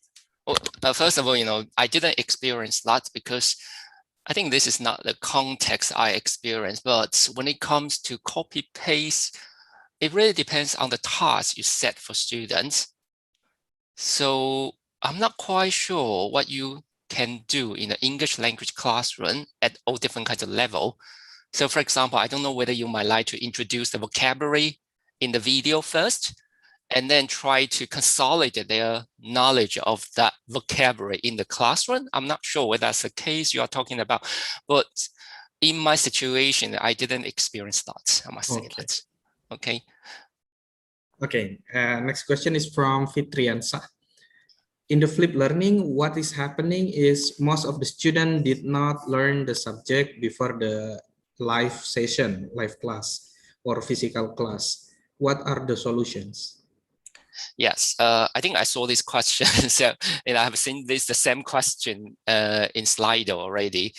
So when it comes to this question about students, whether they did it or whether they're sort of like, whether they really get something from the pre-lesson material, again, for me, in my context, it's not something I am in the position to assess. So for some reason, I don't actually have to evaluate their performance. Okay.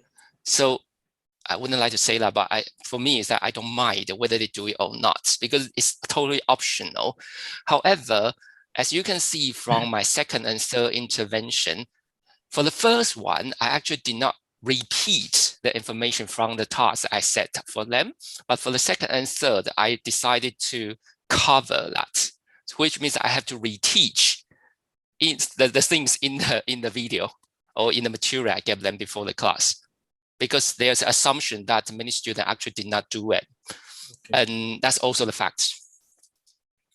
Okay. Now I think from Miftahul Huda, next questions. Yeah. How did you deal with the heavy working load before or after the classroom? Did you assess the student performance outside the class? No, I didn't. For the first question, I think it's very personal. I didn't feel like it's the extra workload to me. But for the second question, I think it's also to do with this assessment. In my role, I don't have the power to assess students. But there seems to be one way to ensure that student, or at least small students, to do the pre-lesson task, which is to try to make that strong connection between the pre-lesson task and the classroom task. So it means that if the student don't do the pre-lesson or pre-class task, they will not be able to do the in-class live session task. So that might be the strategy that we can do. But the problem, again, back to my context, because my sessions tend to be one-off. So it also means that, I didn't have any chance for me to communicate that importance of the pre-lesson task. And another thing is that my session is totally optional. So even if they come to the class with a blank face and with nothing, then I still can't do anything, to be honest. So okay. I try to argue that there's a practical constraint from this. But I believe that in your context, for example, if you have regular lessons, so for example, English language lesson every week with a student, definitely you can implement this approach to suitable for your context. Okay, thank you. I think this is the last question from Fanny. What do you think the strength and the limitation when the researcher use action research in flipped learning classes? I think it comes back to this question of action research. It's nothing to do with flipped learning. Flipped learning is the subject area that we are looking at, whereas action research basically is the methodology. Yes. So there has been lots of debate about whether action research is the proper research methodology, to be honest. And again, it's down to individual discipline and different journal or different academic requirements.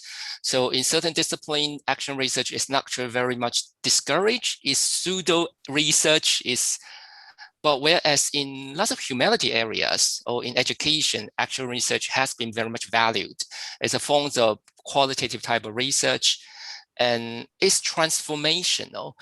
As we are teachers or educators, I think one of our aim or goal or in our career is to help improve our teaching or improve our provision. So action research actually tap into this arena. Yeah, but whether what we are doing could be generalizable or what we found from our research could be generalizable to other contexts, maybe yes, maybe not. So we are talking about this meta-analysis. We can compare what we do and others or other things. Yeah, so there's a value for it to be generalized. I must say that fundamentally action research is more kind of transformational things for individual practitioner. That's my personal view. Okay, thank you very much answering the question, Mr. Chang. And we believe it is the end of the Q&A sessions. Now we are moving to, before we deliver the door prize, we would like to show you the certificate submission for our speakers. Mas Said, could you please share our certificate?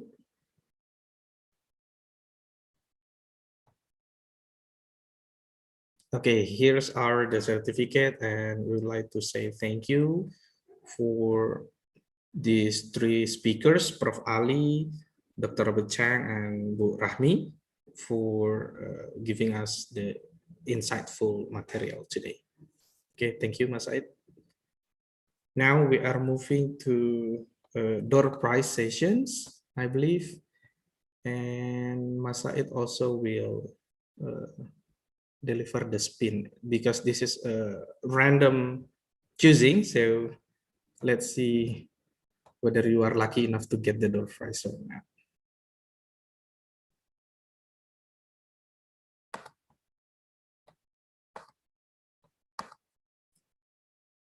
Okay, here's our sample questionnaire. Bu Usnul, how many door prize do we actually have? 5 participants. Oh, the 5 participants. Congratulations for Lutfi.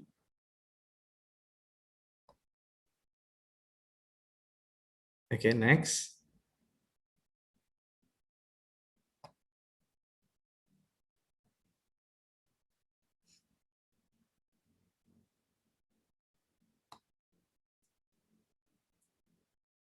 Okay, congratulations, Fanny.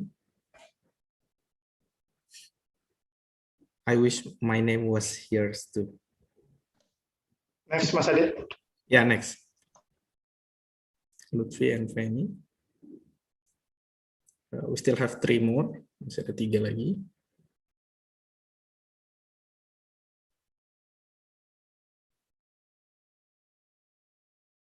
Okay, Edon Ramadan. Congratulations.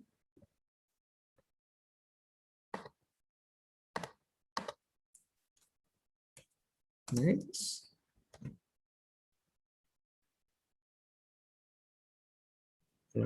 We need another 2 door prize.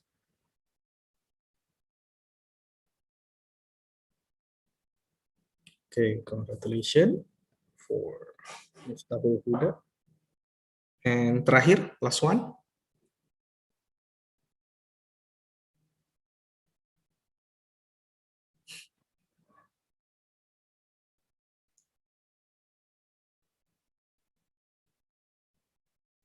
Okay, congratulations, Faiza.